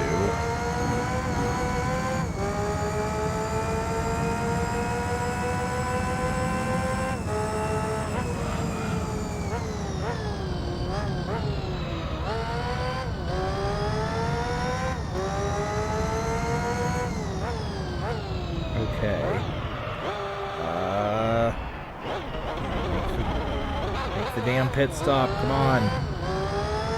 Alright, pitting in.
different. I don't know what you mean by controllers. Unless you mean the PlayStation versus the Xbox controller. If that's what you're referring to, there's not really much of a difference. The only one where it would make a difference would be the Forza 1, because it was on the original Xbox, and that had the white and black buttons below X circle. Well, it would be A, X, Y, and B. Yeah, but the original one had the black and white buttons underneath those instead of R1 or RB and R1 or RB.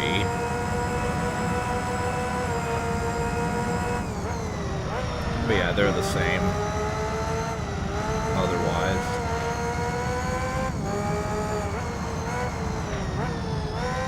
A lot of these racetracks are used in other games. What? In this game, you mean?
Suzuka, yeah, I can believe that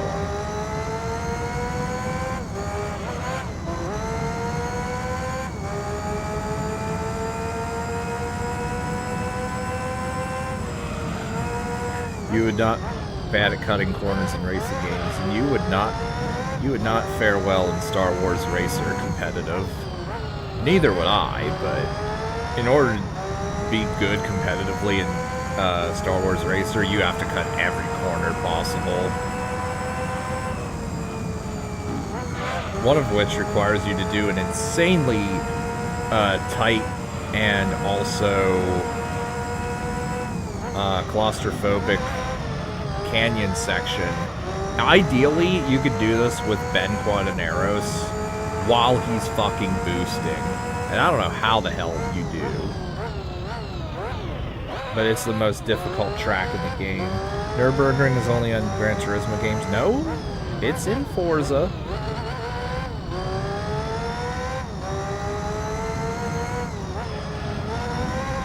I literally said Nürburgring is in Forza.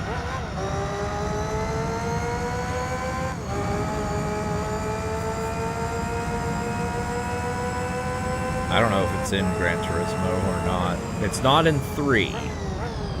I can tell you that much.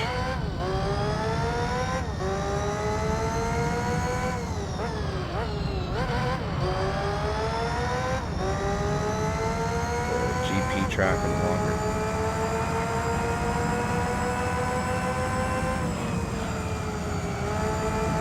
I assume the longer track if you're talking to me.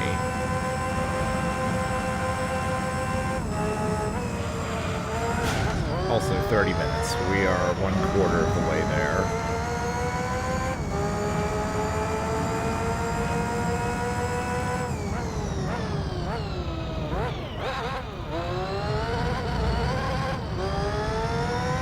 The track, 20 kilometers. Yeah, the long one. Yeah, the long Nürburgring is in Forza 2 and 3. I mean, the distance is like... Well, because I'm playing the US version, it's in miles, but it's like 13 point something miles, which is about 20 kilometers, yes.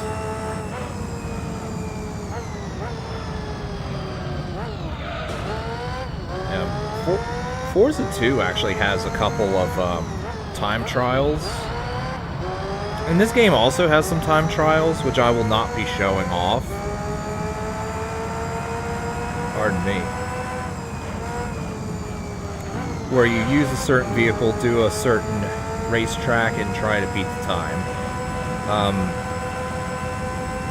The Nürburgring one actually had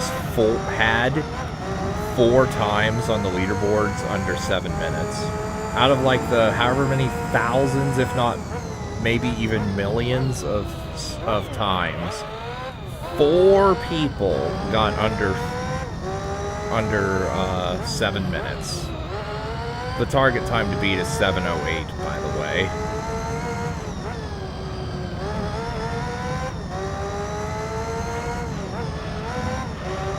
And all of them did it with less than a second to spare. Do I like this track? I do enjoy this track. It's nice, simple, it looks beautiful. And there's no real bullshit involved with this track.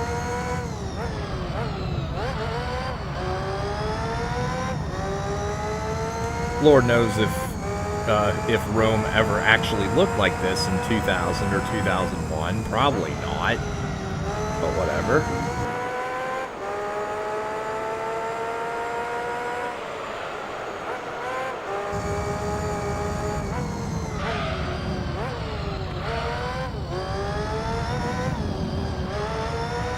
Less than 7 minutes, that's probably hard. Yeah, that's probably why only 4 registered scores or 4 registered times on the leaderboards exist.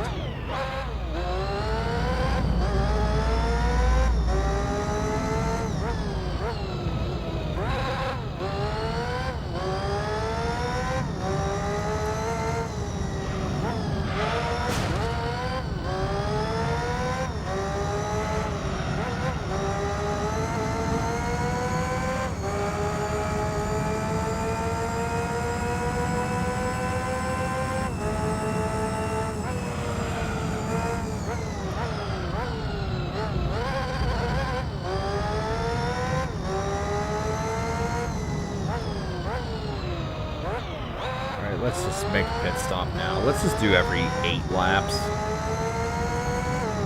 Not like I'm in any danger of losing.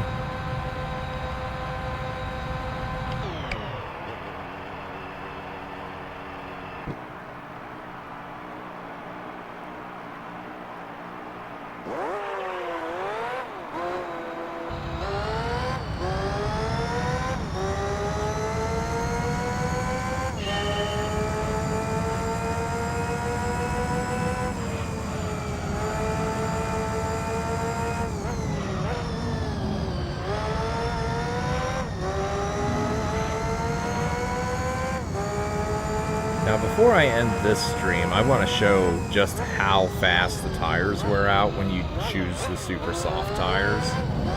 I think that would be ideal for races that don't have tire wear, though. Which are so early on that, like, just pick an overpowered vehicle or upgrade the one you have and win. So, like, there's literally no point. Tires go, you lose the race. That doesn't happen in this game. I've heard that it happens in Forza Motorsport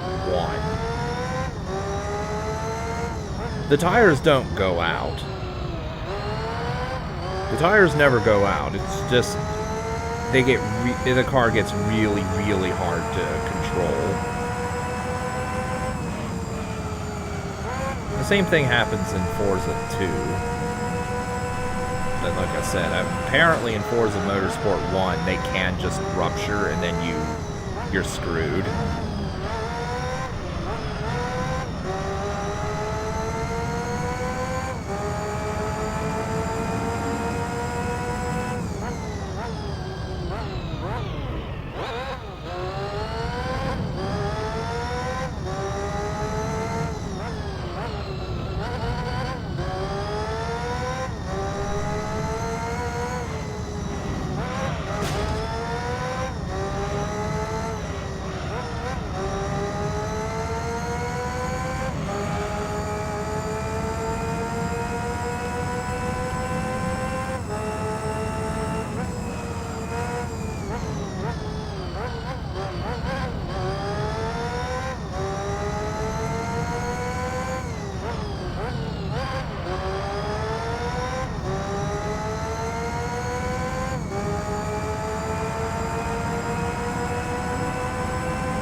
get into the wall.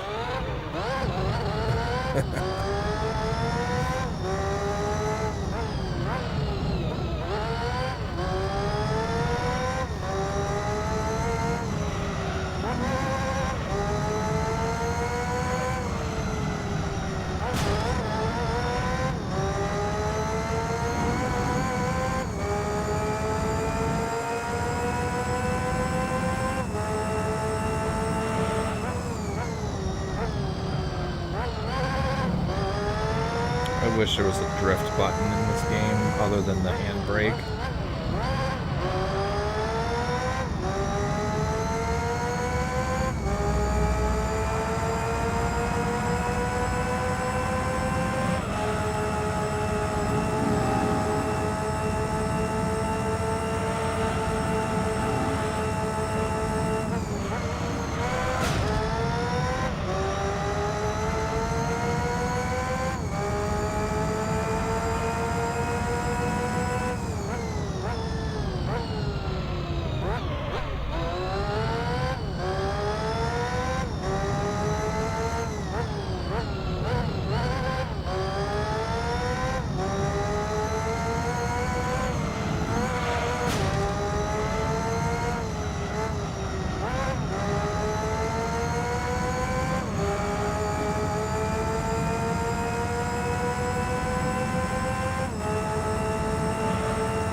Wait a minute, I just realized I got a 108. How the hell did I get a 108?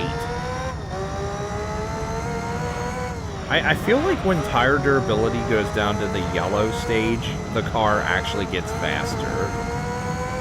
This could just be a placebo, but I've noticed quite a few times that I end up getting new best lap when my tires are in yellow. I don't know why that is.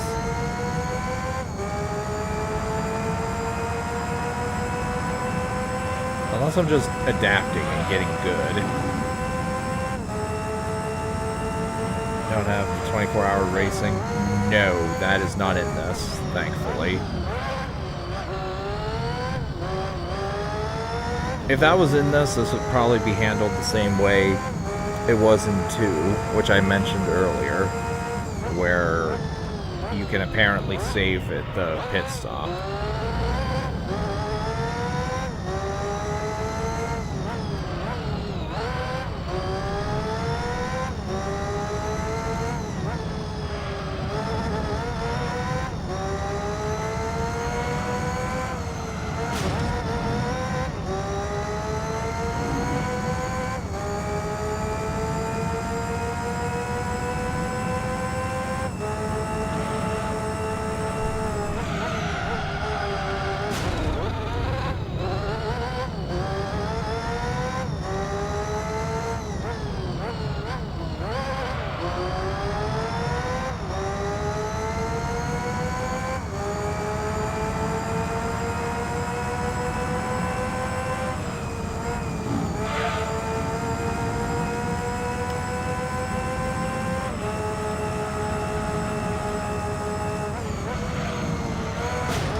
does anyone even do that in real life? I don't think. I wouldn't see how that would be feasible for any one person to do.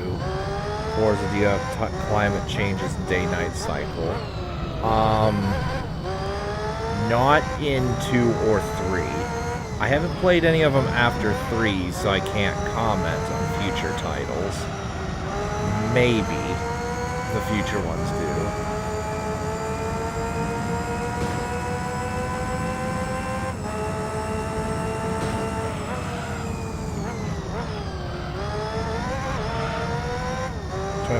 Oh, yeah, in real life, 24-hour races.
I could look into that if I remember.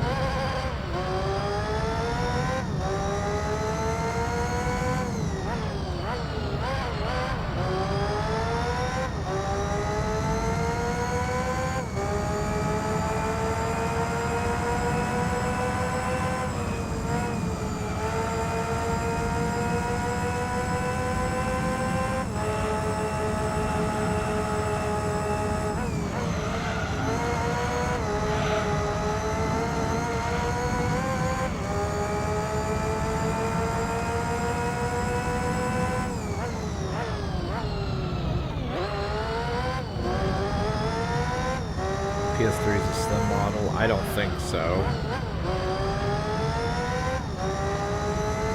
I don't think it's the original model. It's not the original model, I know that much, but I don't think it's the slim model either.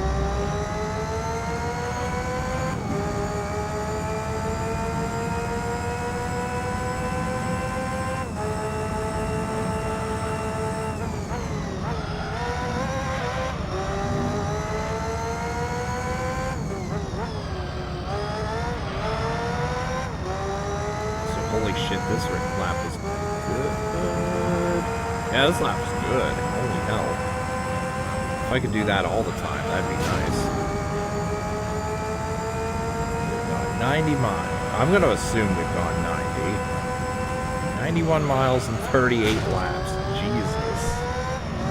So what does that average out to? I want to say that averages out to around 140 something miles an hour.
Time to bully this blue car again.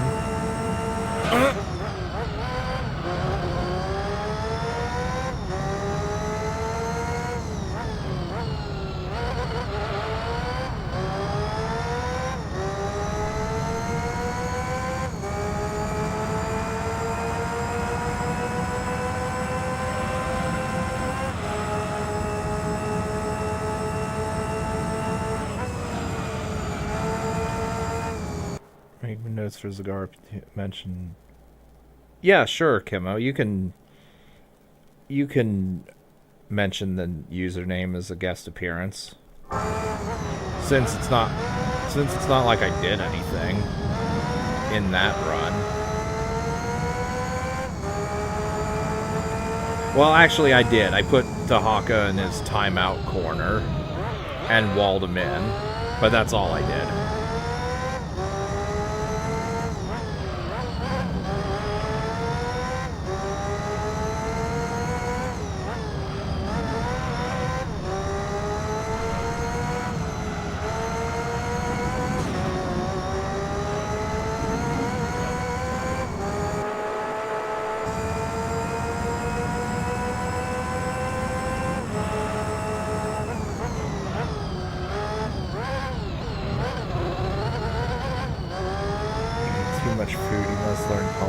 Discipline.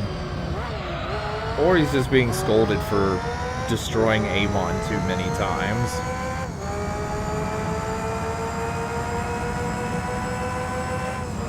And just completely hard countering everything Amon can throw at him, short of missile command. Well, and polarity, obviously, but we don't talk about polarity.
say this is number... Oh, this is number 5.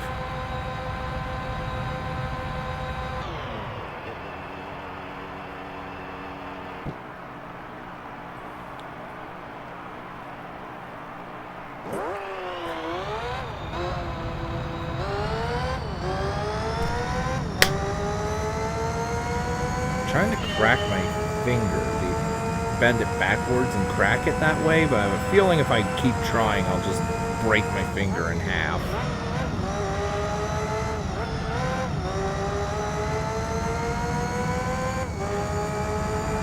Luckily, it's my ring finger, so nothing too serious.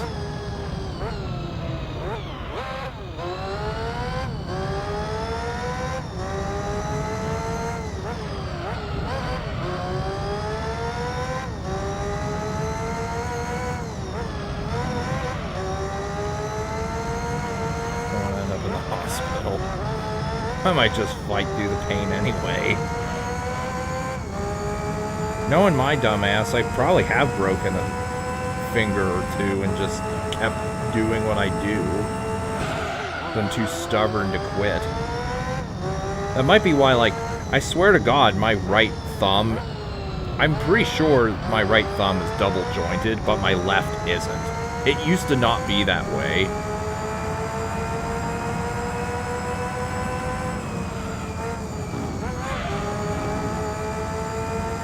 Pretty sure I attribute to my right thumb being double jointed to Guitar Hero, since I would blister that thumb all the time. But that doesn't stop me.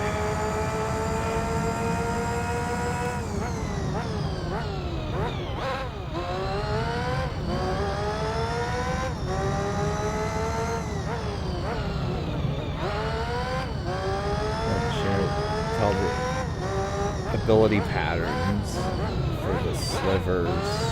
And the first ability used on the second sliver? Okay, that would be useful for solos. Maybe not as much for Tychus, because Tychus is just OP.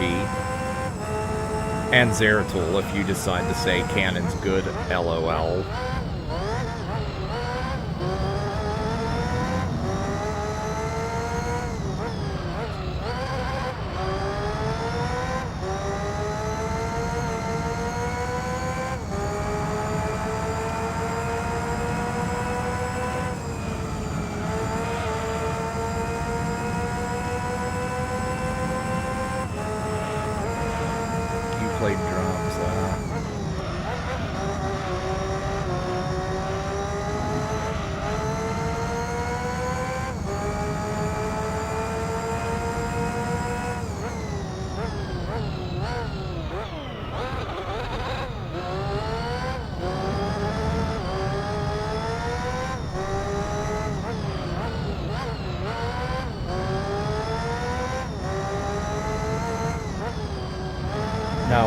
When you write blue circle, does that mean the lightning?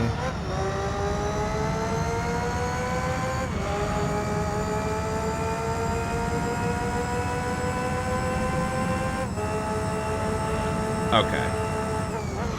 Which does like, what, 100 damage instantly and then like 50 over a duration of 2 seconds or something nonsensical.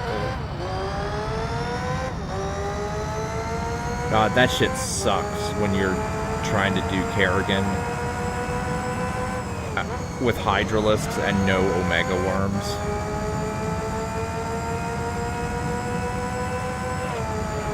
Don't think they'll release more GH games?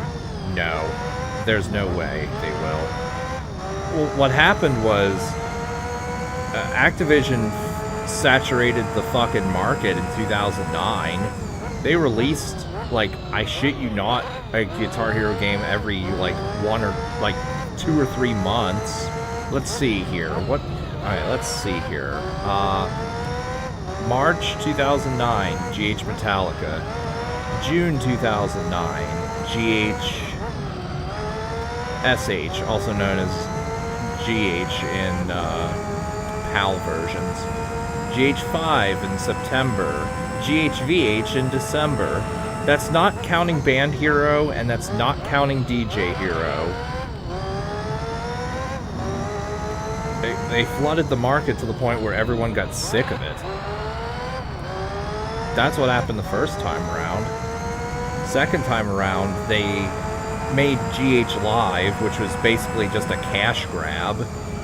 Like, the game had like 18 on-disc songs, and then the rest you had to go on GH Live to pay, or to like access other songs. So, like, obviously they paid a lot for the licensed songs, but instead of having DLC, they had, from what I understand, they had shitty microtransactions as their method of trying to make back that money, and GH Live died. So if you buy the game now, you're left with a game with 18 fucking songs. For a frame of reference, GH Encore Rocks the 80s, which was a Guitar Hero 2 expansion, basically, had 30.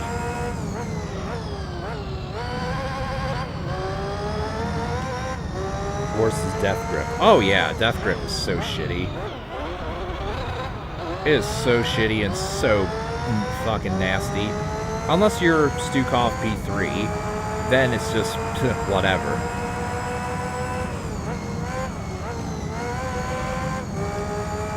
Oh yeah, I saw the run where your aberrations got killed because it was like way up north left.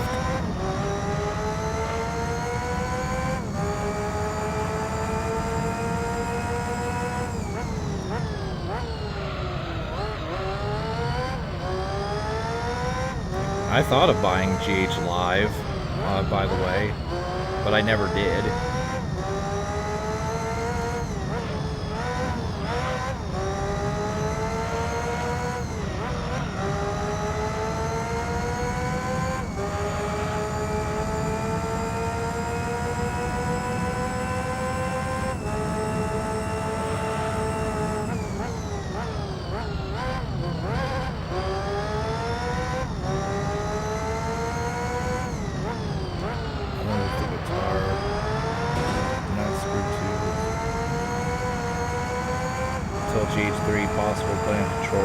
Standard controller, like the PlayStation 3 controller or the Xbox 360 controller. You could do that from Guitar Hero 1 to Guitar Hero Aerosmith, because Aerosmith was based around 3's engine. It was Guitar Hero World Tour and Beyond, where you have to buy the actual controllers to play the game at all. Ditto to Rock Band.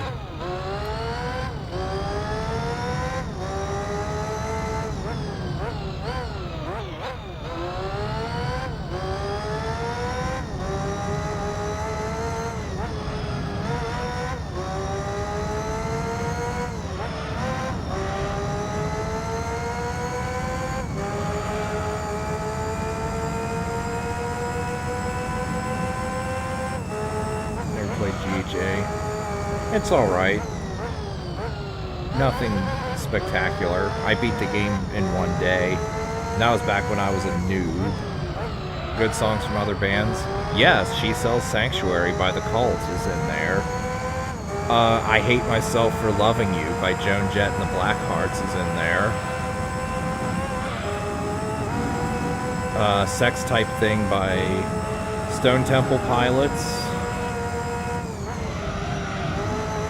Cat Scratch Fever by Ted Nugent is in there.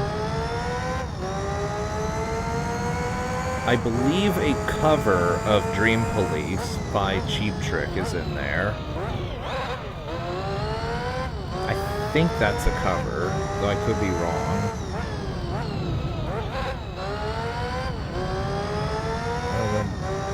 Oh, Sex Type Thing is in Gran Turismo 2 also. Ah. Definitely did not know that one.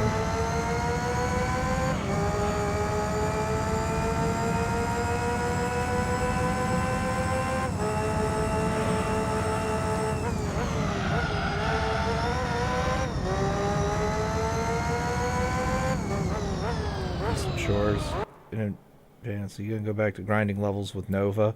50-50, Chemo. I might not. We'll see how I feel.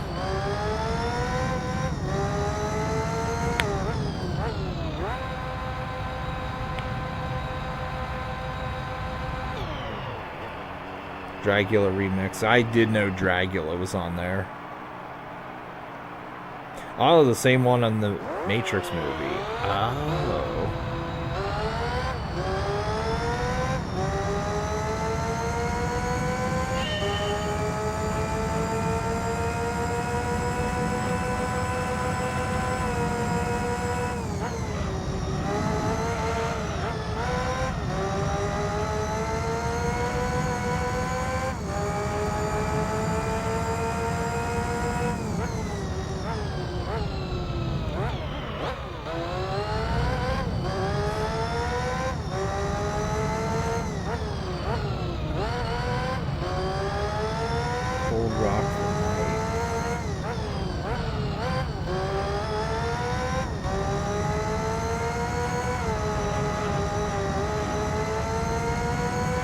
Thank you, Chemo, for stopping in. I'll message you on Discord if I do level with Nova.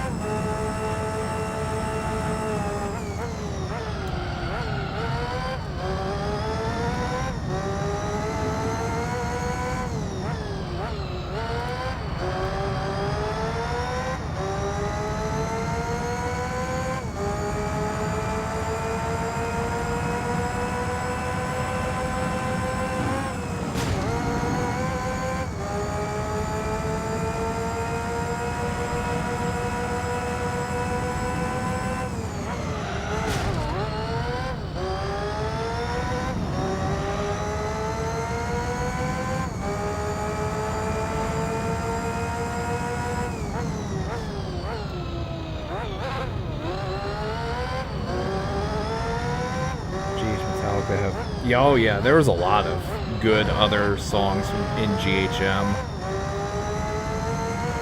including the Ace of Spades re-record that was used in Rock Band 2 as well.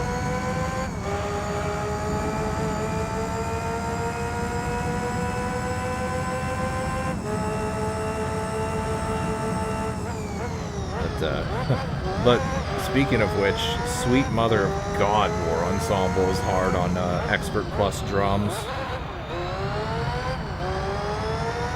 That was the I only got like 3 stars on that shit back in the day. I sucked so bad.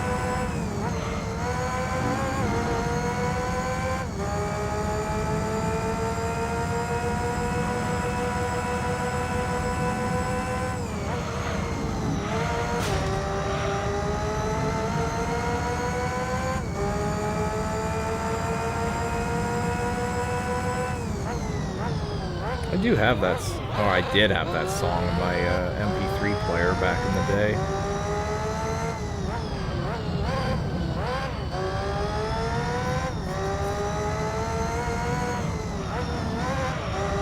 Hardest song of that game? Yeah. Well, out of the songs by other artists, definitely War Ensemble. And that's not even close. Aside from vocals, but nobody really counts vocals. But on guitar, bass, drums, yeah, absolutely War Ensemble. If we're talking just in the game in general, you can make an argument for Dyer's Eve on drums and bass. For guitar, I would still say War Ensemble. Like, Fight Fire with Fire is fast, but if you can strum fast enough and hit shit consistently, it's not that bad. War Ensemble is, like, way more awkward.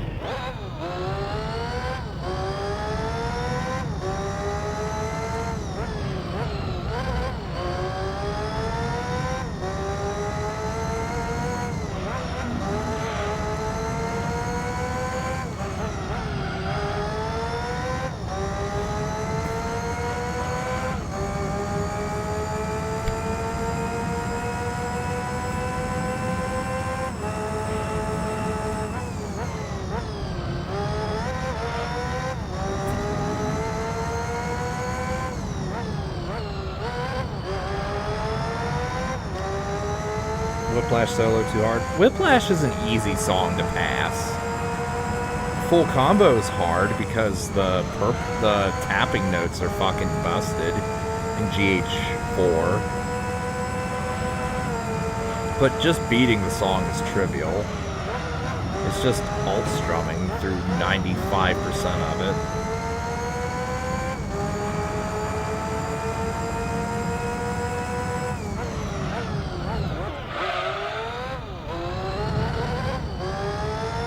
Song that needed to be in that game but isn't.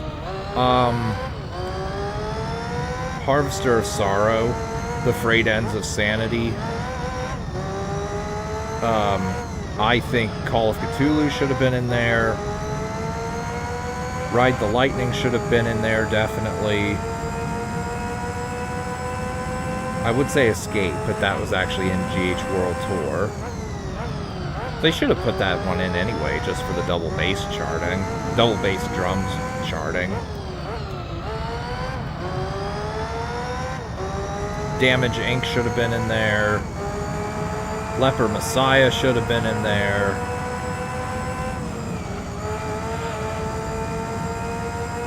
There's a lot of songs that could have been in there. Oh yeah, you're right. It is Trapped Under Ice in GH World Tour. Yeah, you're right. My bad. Whoops, I said the wrong one. Well, Escape... the entire Ride the Lightning album should have been in GHM.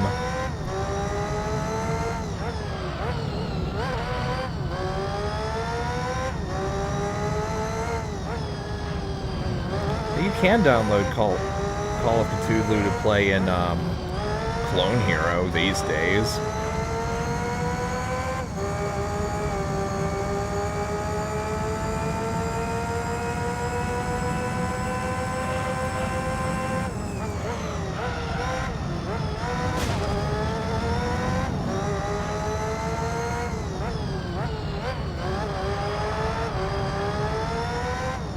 And oh yeah, and Justice for All is not on there. Also, my finger finally cracked. It finally decided it wanted to crack the right way. And I didn't have to break it in order to do it. That song was available for Rock Band DLC back in the day, before they pulled the track pack that contained that song, Ride the Lightning, and Blackened.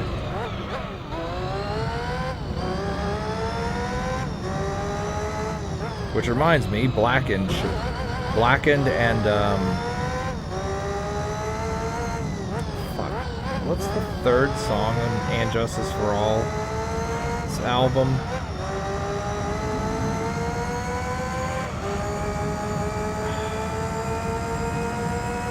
Fuck, I can't remember the title of the goddamn song now.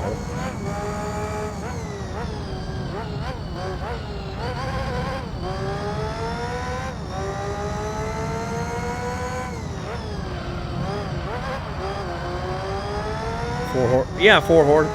A lot of songs from, there's Four Horsemen. It's in the game as an achievement, but not the actual song.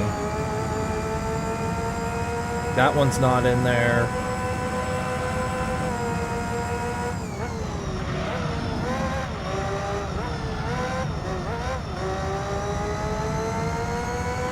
Alright, hang on. This is pissing me off. Eye of the Beholder, thank you. That's what I was going to look up. Yeah, that one should be in there.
And I bully the TT Quattro right into the wall.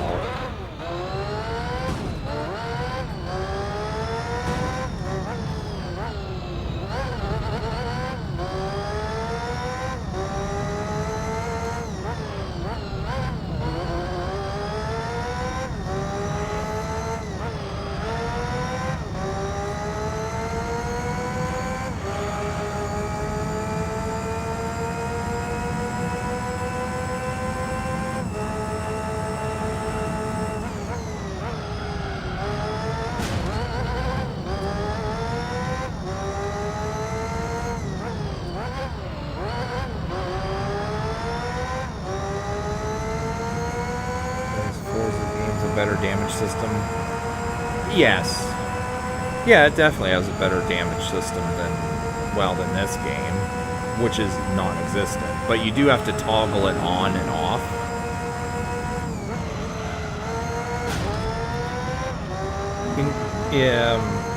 You win more money if you turn damage on fully. But if you damage your car, then you lose money because you have to pay to repair your car. But Forza Motorsport has the option where if you hit select or back, it rewinds a couple seconds of the race just before your crash. And I think you can do it up to like twice. So basically you can cheese the game to prevent the crash from ever occurring.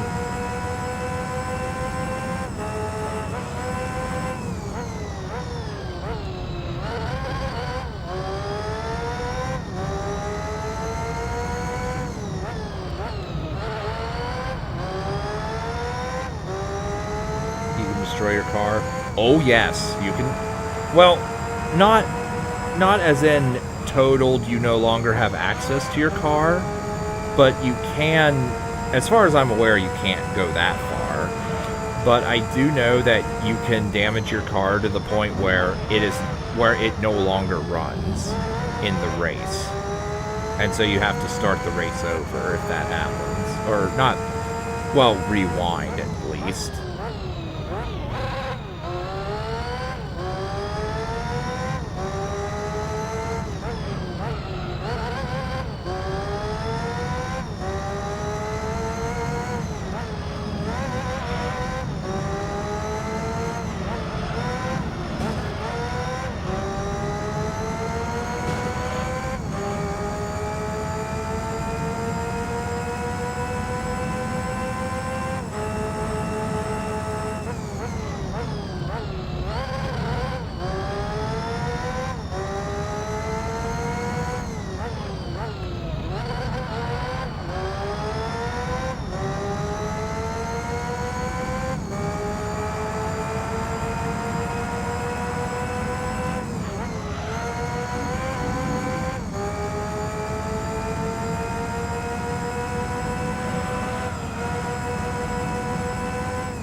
Count the points, vocals in GH games. In GH4, it's impossible to explain how that is counted. In GH4 specifically, sing wrong you can fail. Yeah, you can fail if you're off pitch. You absolutely can if you're off pitch, unless you play on beginner difficulty. That just turns everything into talk parts. In GH, well, I'm trying to think how to explain this. In GH Smash Hits, Metallica, and Van Halen, I think, not counting the free form things, which can net you a stupidly high amount of points. I think it's like, I want to say it's 500 points per quote-unquote excellent or perfect section with no multiplier. So like if you have a ×4 multiplier, it becomes 2,000. Though I forget the point values, to be quite honest. In GH5 and 6, The amount of points you get for a section depends on how long the section is.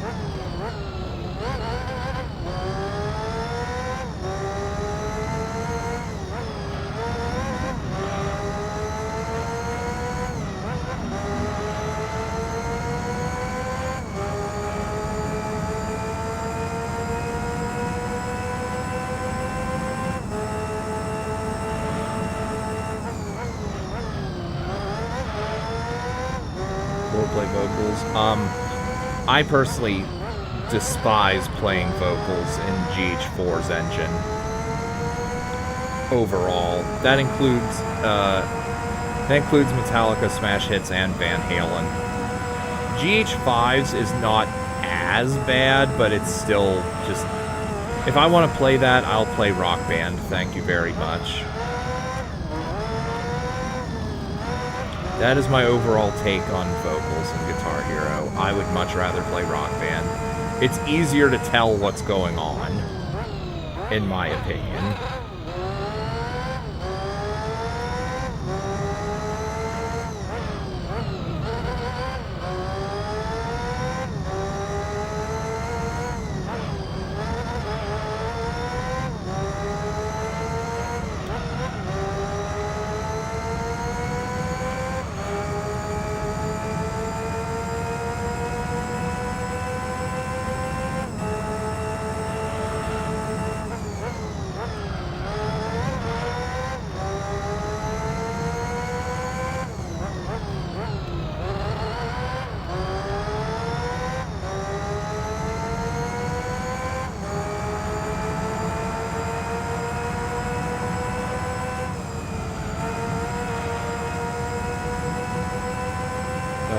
Clone Hero.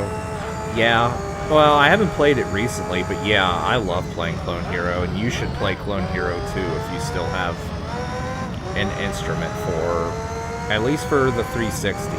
I don't know how well the PS3 controllers would work, but you can play Clone Hero on keyboard as well. I've never done that, but I know it's something you can do. Also, I'll point out that if you know where to look, you can find all of the songs from all of the Guitar Hero games, and the Rock Band games, and all of their DLC. And play that in Clone Hero, on top of any custom song you want.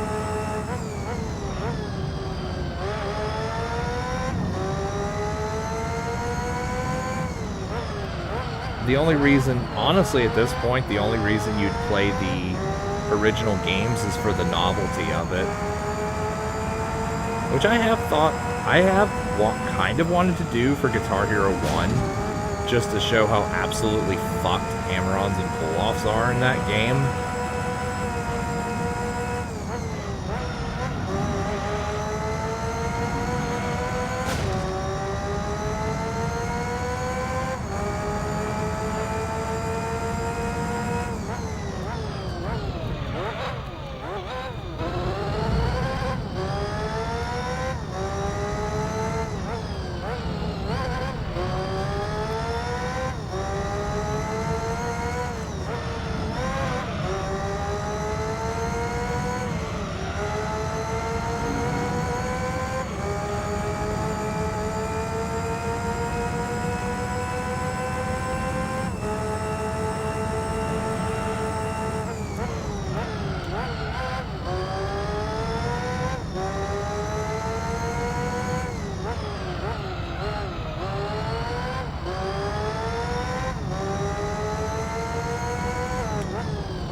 PC, the custom songs? Oh no. No, it's trivially easy. especially if you find you can definitely find videos on how to do so on YouTube.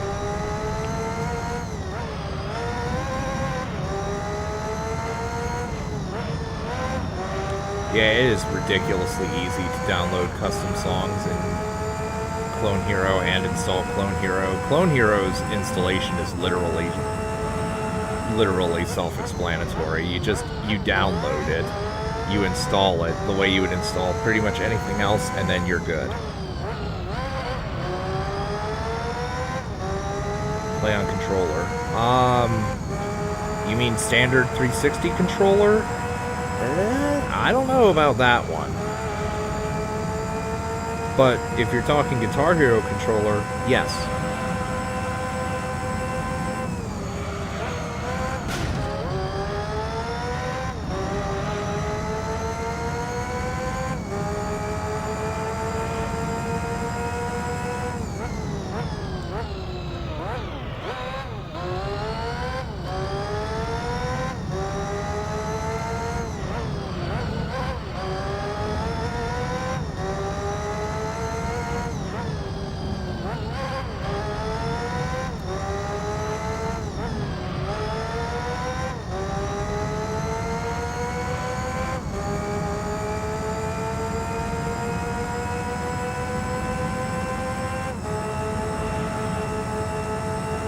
Get out of the way, 206.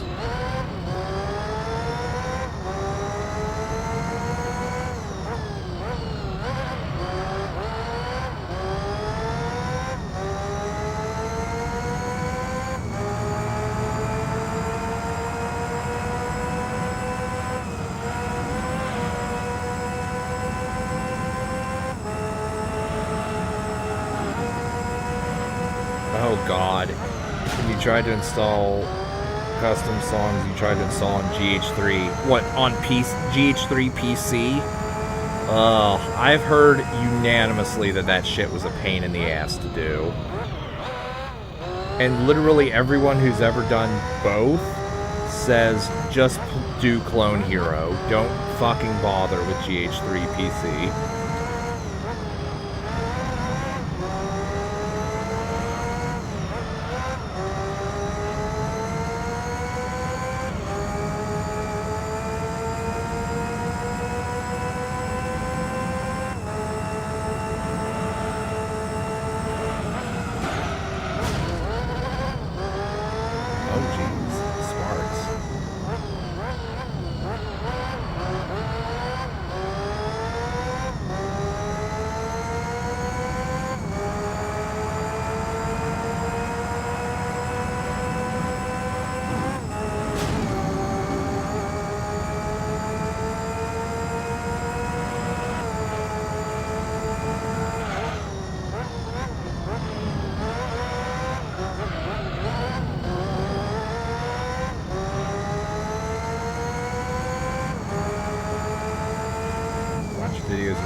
Yeah, that's because GH3 PC is, from what I understand, is just such an awful experience trying to do anything with it. Plus, at this point, like, you gotta remember as well, that was 2007.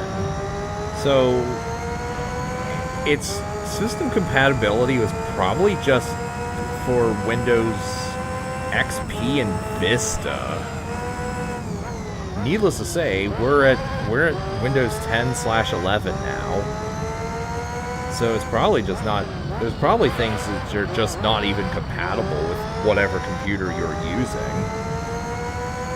And knowing Activision's history of not patching any goddamn problem with any goddamn game, I can almost guarantee you, if there were problems with even Windows 7, which is old as hell now, and not supported by anything, it probably wouldn't work then either. Much less 10/11, or Linux, or whatever you're using these days. Unless you meant that you did that at the time on an old PC.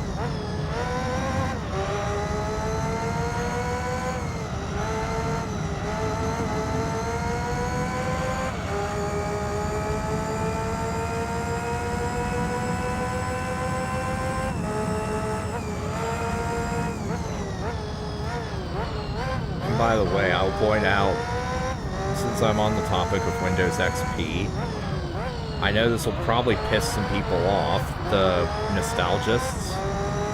Lots of people have nostalgism for XP and say, oh, it's the best system ever, blah, blah, blah, I wish everyone would go back to it. I will say right now that that is because you obviously have never accidentally fucked up your system and you've never had to try fixing your own Windows XP. If you did, you would not have nostalgia for it. Because when something would go wrong, and believe me, something would go wrong with XP back in the day, it was a pain in the ass trying to fix it. Which I have done a couple times, and I, for one, never want to go back to that.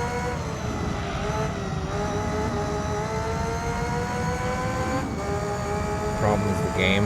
Yeah, more than likely. Yeah, more than likely it's a problem with the game itself. But yeah, Clone Hero is absolutely trivial for adding new songs. You can add and delete songs to your heart's content.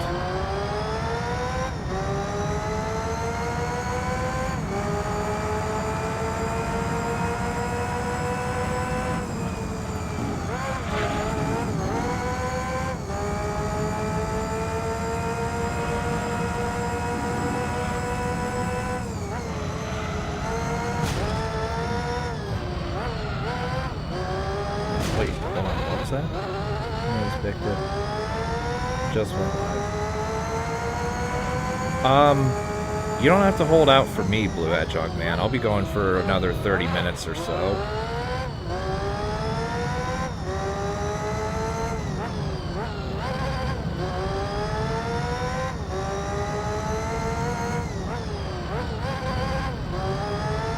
Which I don't know, I don't know when he'll want your help with whatever it is, but yeah, feel free to help him if he's wanting help now.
Tried to use Linux. I will be here pretty soon, but I want to make sure, like, I'm afraid of fucking up what I already have. That's why I haven't tried it yet. That is the only reason why I haven't. If I had an old potato laptop somewhere, I would practice on that instead.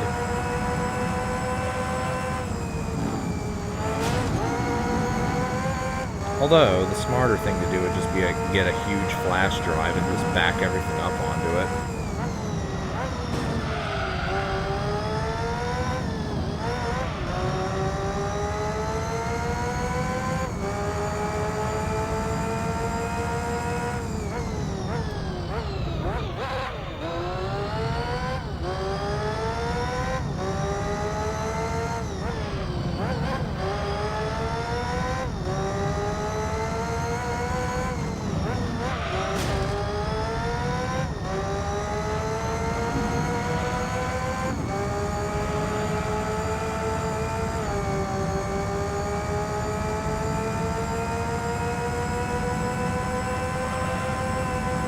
To be fair as well, like, Linux has become a lot more compatible with a lot more different things than like, let's say 10 years ago.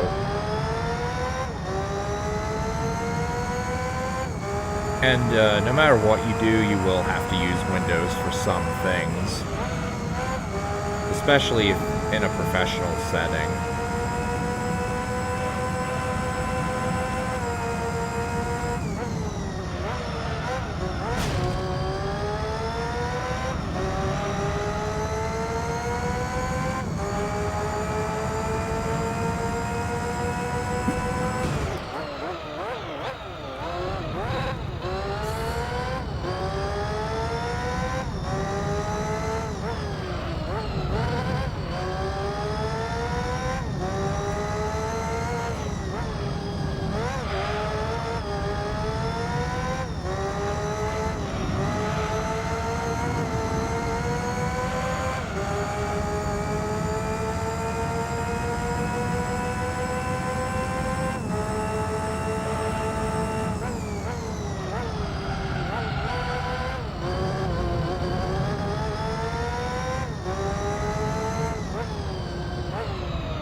Actually, methinks I'm gonna grab some of that leftover spaghetti my wife made.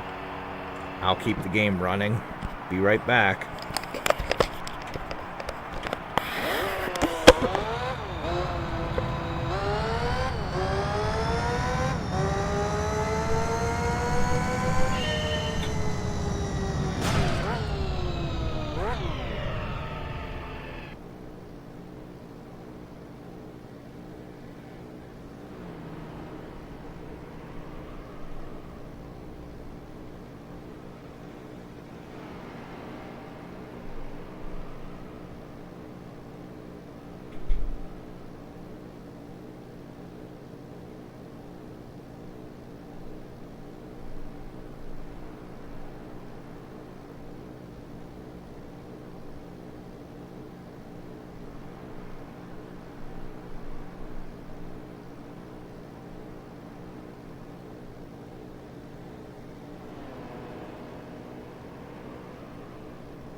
Okay.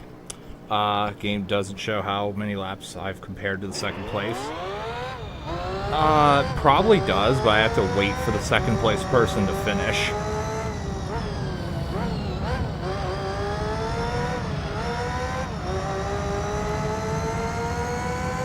Also, I haven't actually eaten any of that yet.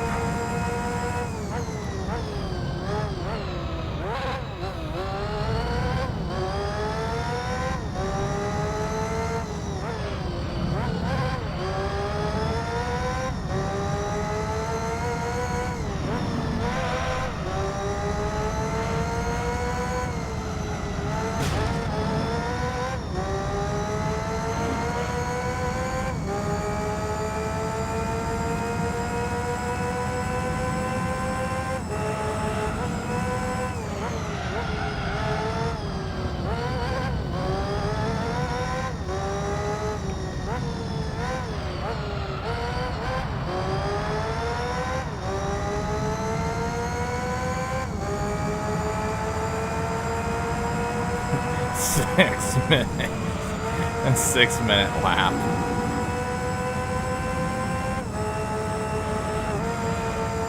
Oh, hello.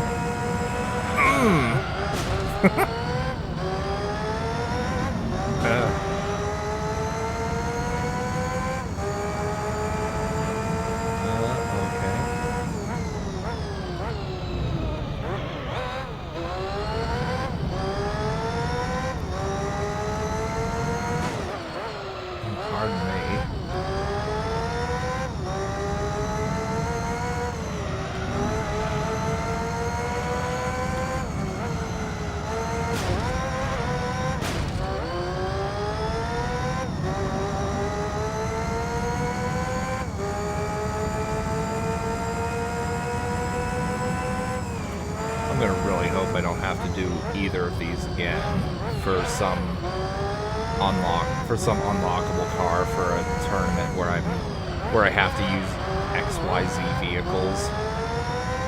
Holy shit. Especially not the trial mountain one. Like this one I can at least get a lot of laps ahead and then AFK for 30 minutes or something, but the other one I can't really do that.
I'm eating my food. I'm muting my mic.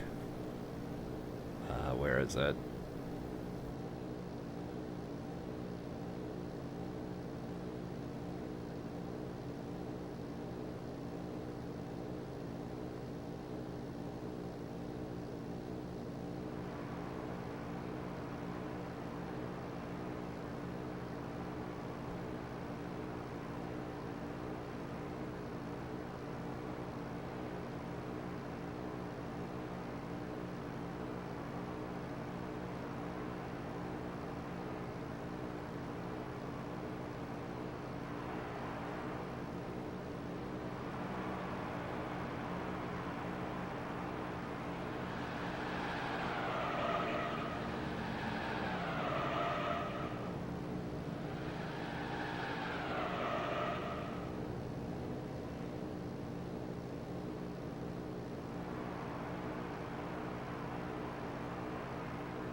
Okay. Something tells me that these cars are not very good at making this turn. Because I laughed way harder than I should have while the microphone was muted at these cars' inability to make this turn.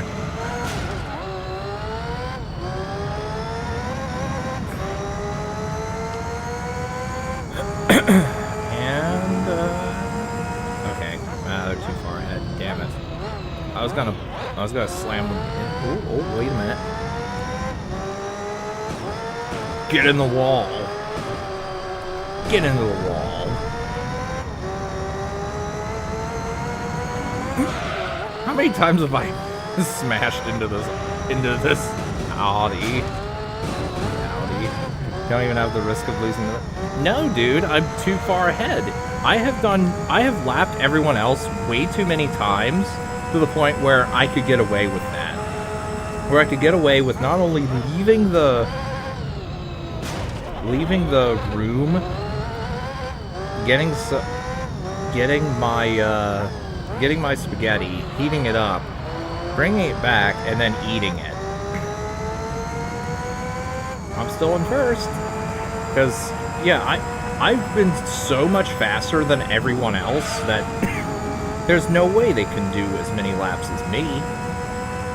I don't know if I should just AFK for the rest of this, though. That might be a little too much. But we'll see how many laps ahead of everyone else I am, despite that.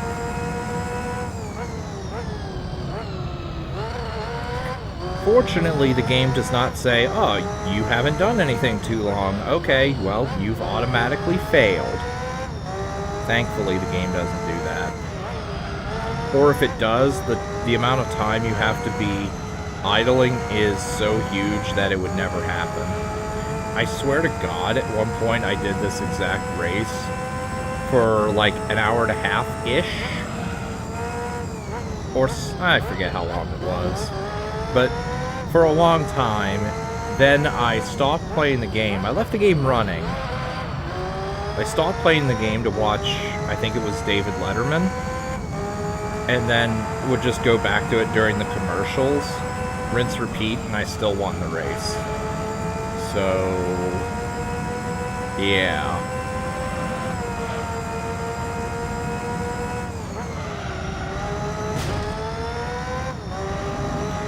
So if there is a disqualification for idling, it's enormous.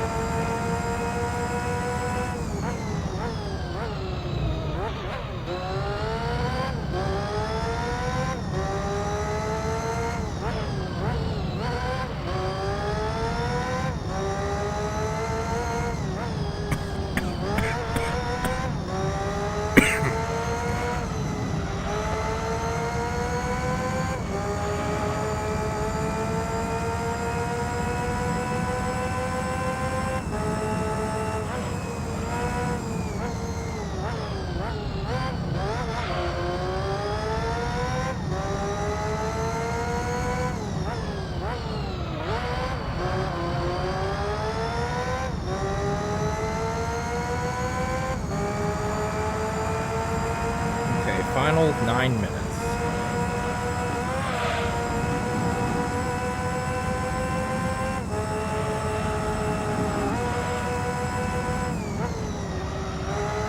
Like Marilyn Manson. I like a couple of his songs. Not like, I don't sit around listening to them though. But I do know of songs other than The Fucking Beautiful People, which everyone knows.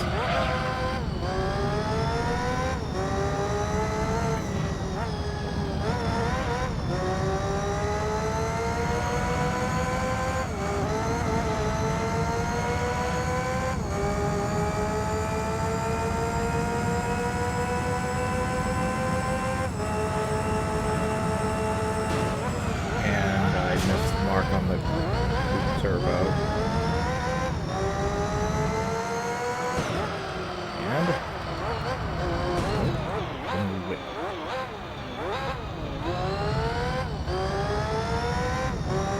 Alright, Tim.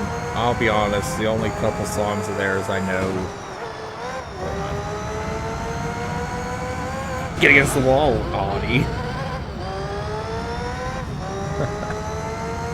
Rage Against the Machine. I'll be honest, the only couple songs from them I know are the ones from Guitar Hero / Rock Band. Although I do find it funny that a while back, I forget when it was, a lot of people were boycotting them for, I think, for political shit. It's like, I imagine that I just thought at the time, I imagine this isn't going to break them up too badly. Especially given that most of these people probably are in the same boat as me, and I've only heard them through Guitar Hero. Also, they've never actually listened to Rage Against the Machine's lyrics either.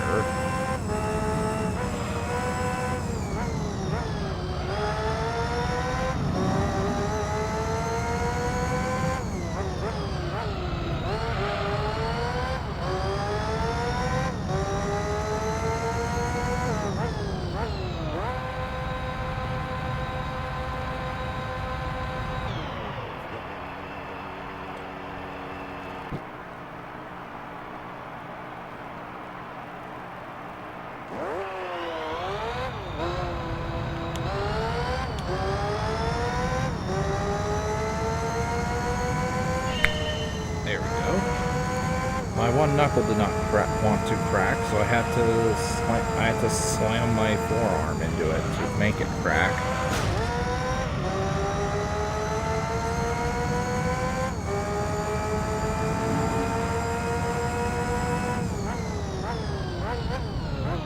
First one's a real bad vocal cover.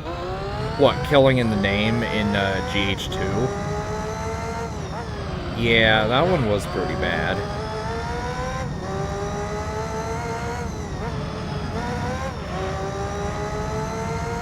At least GH3 had the master recording of Bulls on Parade.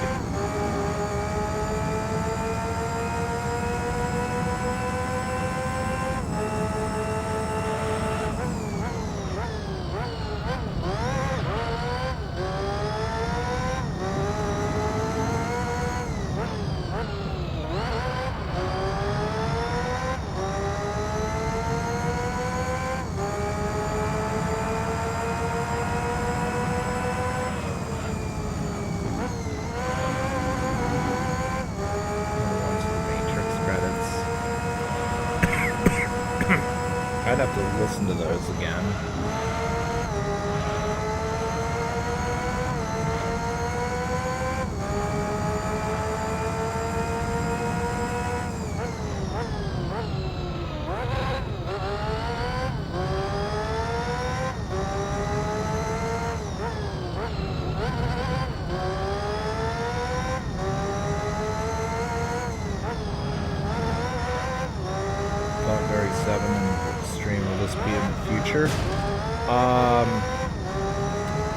I don't know.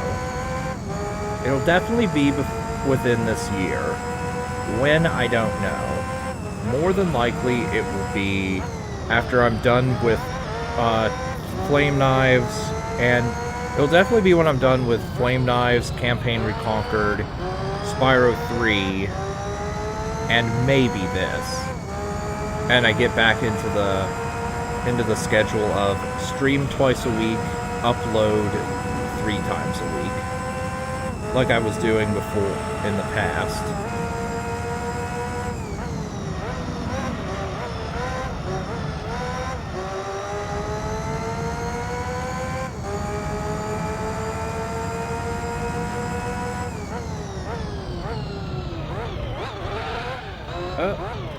Excuse me, fella? You do not ram me, I ram you. You piece of garbage.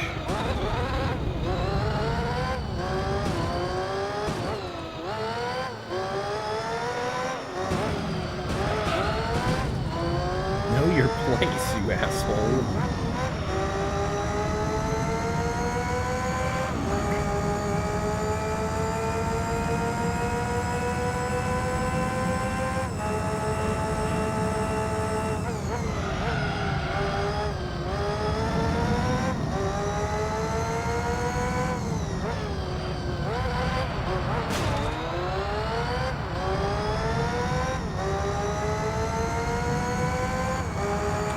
So had I not decided to go get my food, I absolutely would have been able to do 90 laps. And if I had not spent so much time bullying the other racers around, hee hee.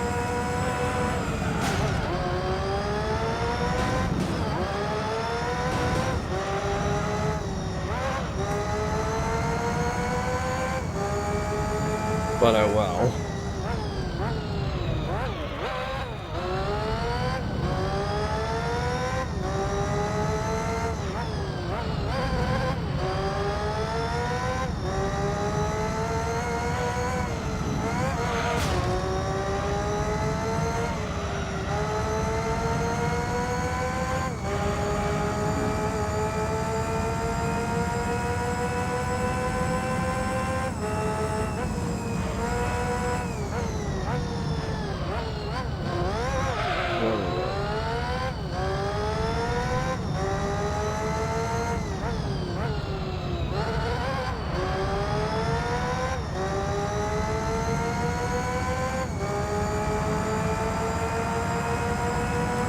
Alright, just like last time, I will stop right before the end of the race, or right before the end of the lap, and then wait for the timer to tick over to 2 hours.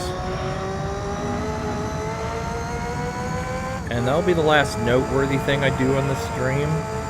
But before I do want to show you the difference in the tire durability, Gabriel, between the super slick versus super soft. Because the difference is pretty remarkable.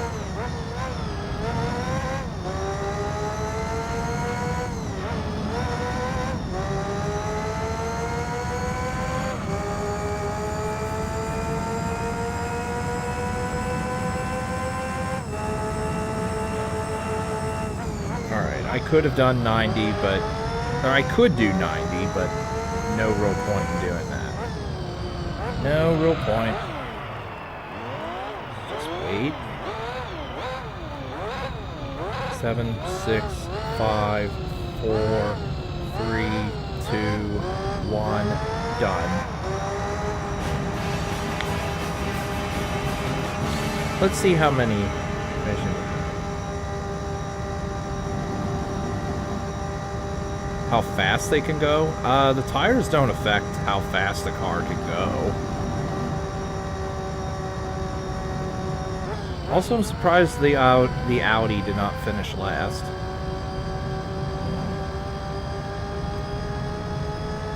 Right, let's see.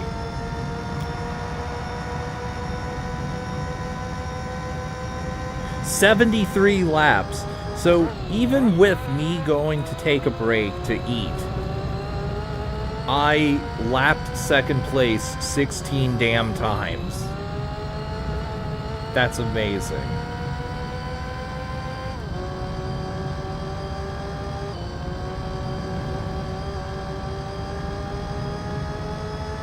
"69, 69, and what's the last one?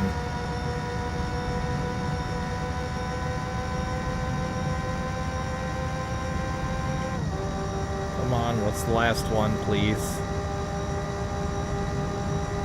Oh, this guy must be really bad.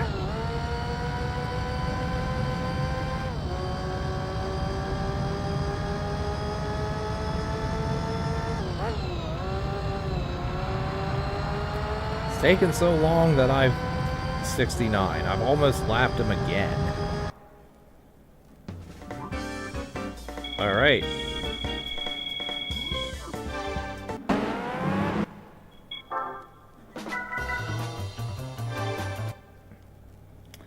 Okay. Come on, give me something good. Give me something good.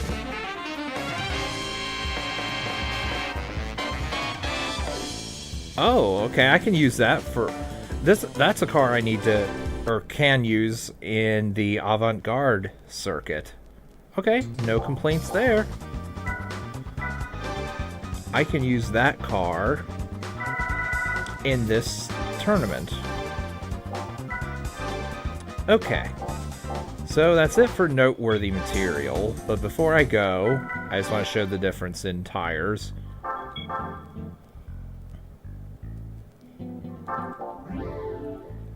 We will pop out the Suzuki because it is our go-to vehicle for that. You buy that car? Oh yeah, I think you can buy that. Actually, can you? Zonda race car. Actually, I'm not sure. There's 2 Zondas.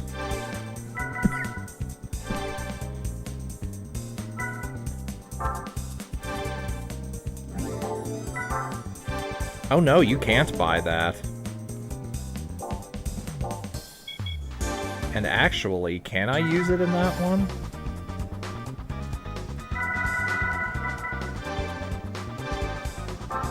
Yeah, I can. Okay, cool.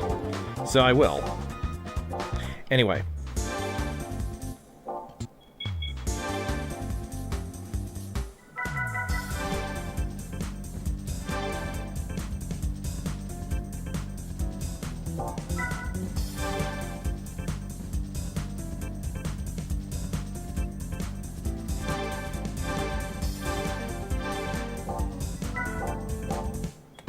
Yeah, I have no idea what that does for durability, the racing tires. But anyway, we're not going to do this endurance. We're not going to do the whole endurance, obviously.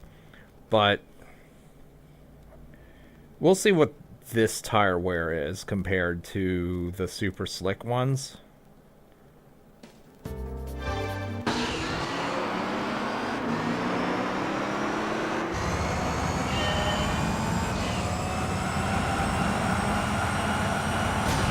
Okay, yeah, the durability is not all there.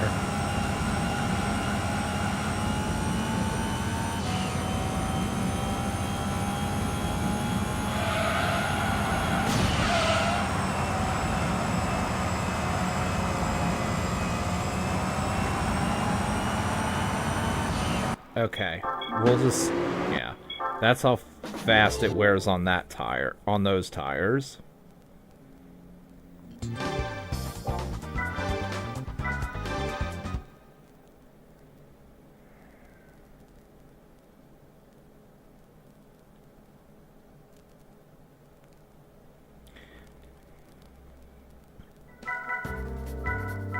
Vehicle settings. Change parts. Racing super slick on both both tires. We'll just do like 1 or 2 laps.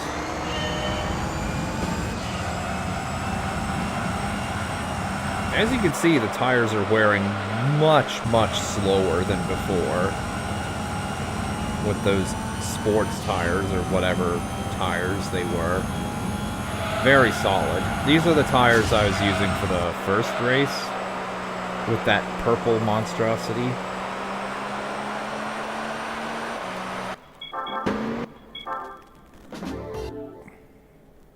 Alright.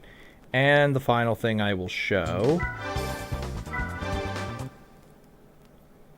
is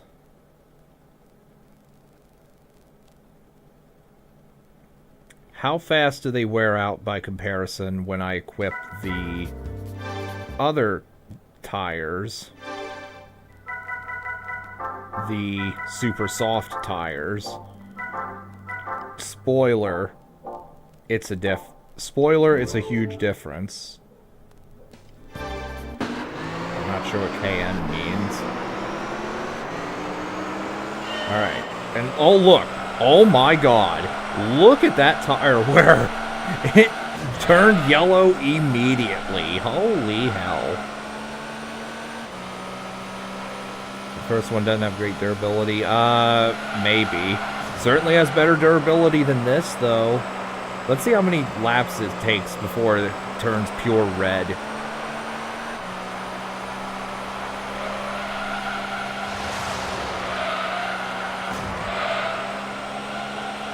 You can literally see the back right. You can literally see the back right tire turning red right before our eyes. So I don't know what situation these tires would ever be useful in, Because they cost like 48,000 credits to purchase. Which is the most expensive one by far. And if your argument is, oh, just ones without tire wear, all of those you could just purchase an overpowered vehicle and just crush everything. So there's no point in buying those tires at all. Buy the super slick ones, and at least you could get some nice durability.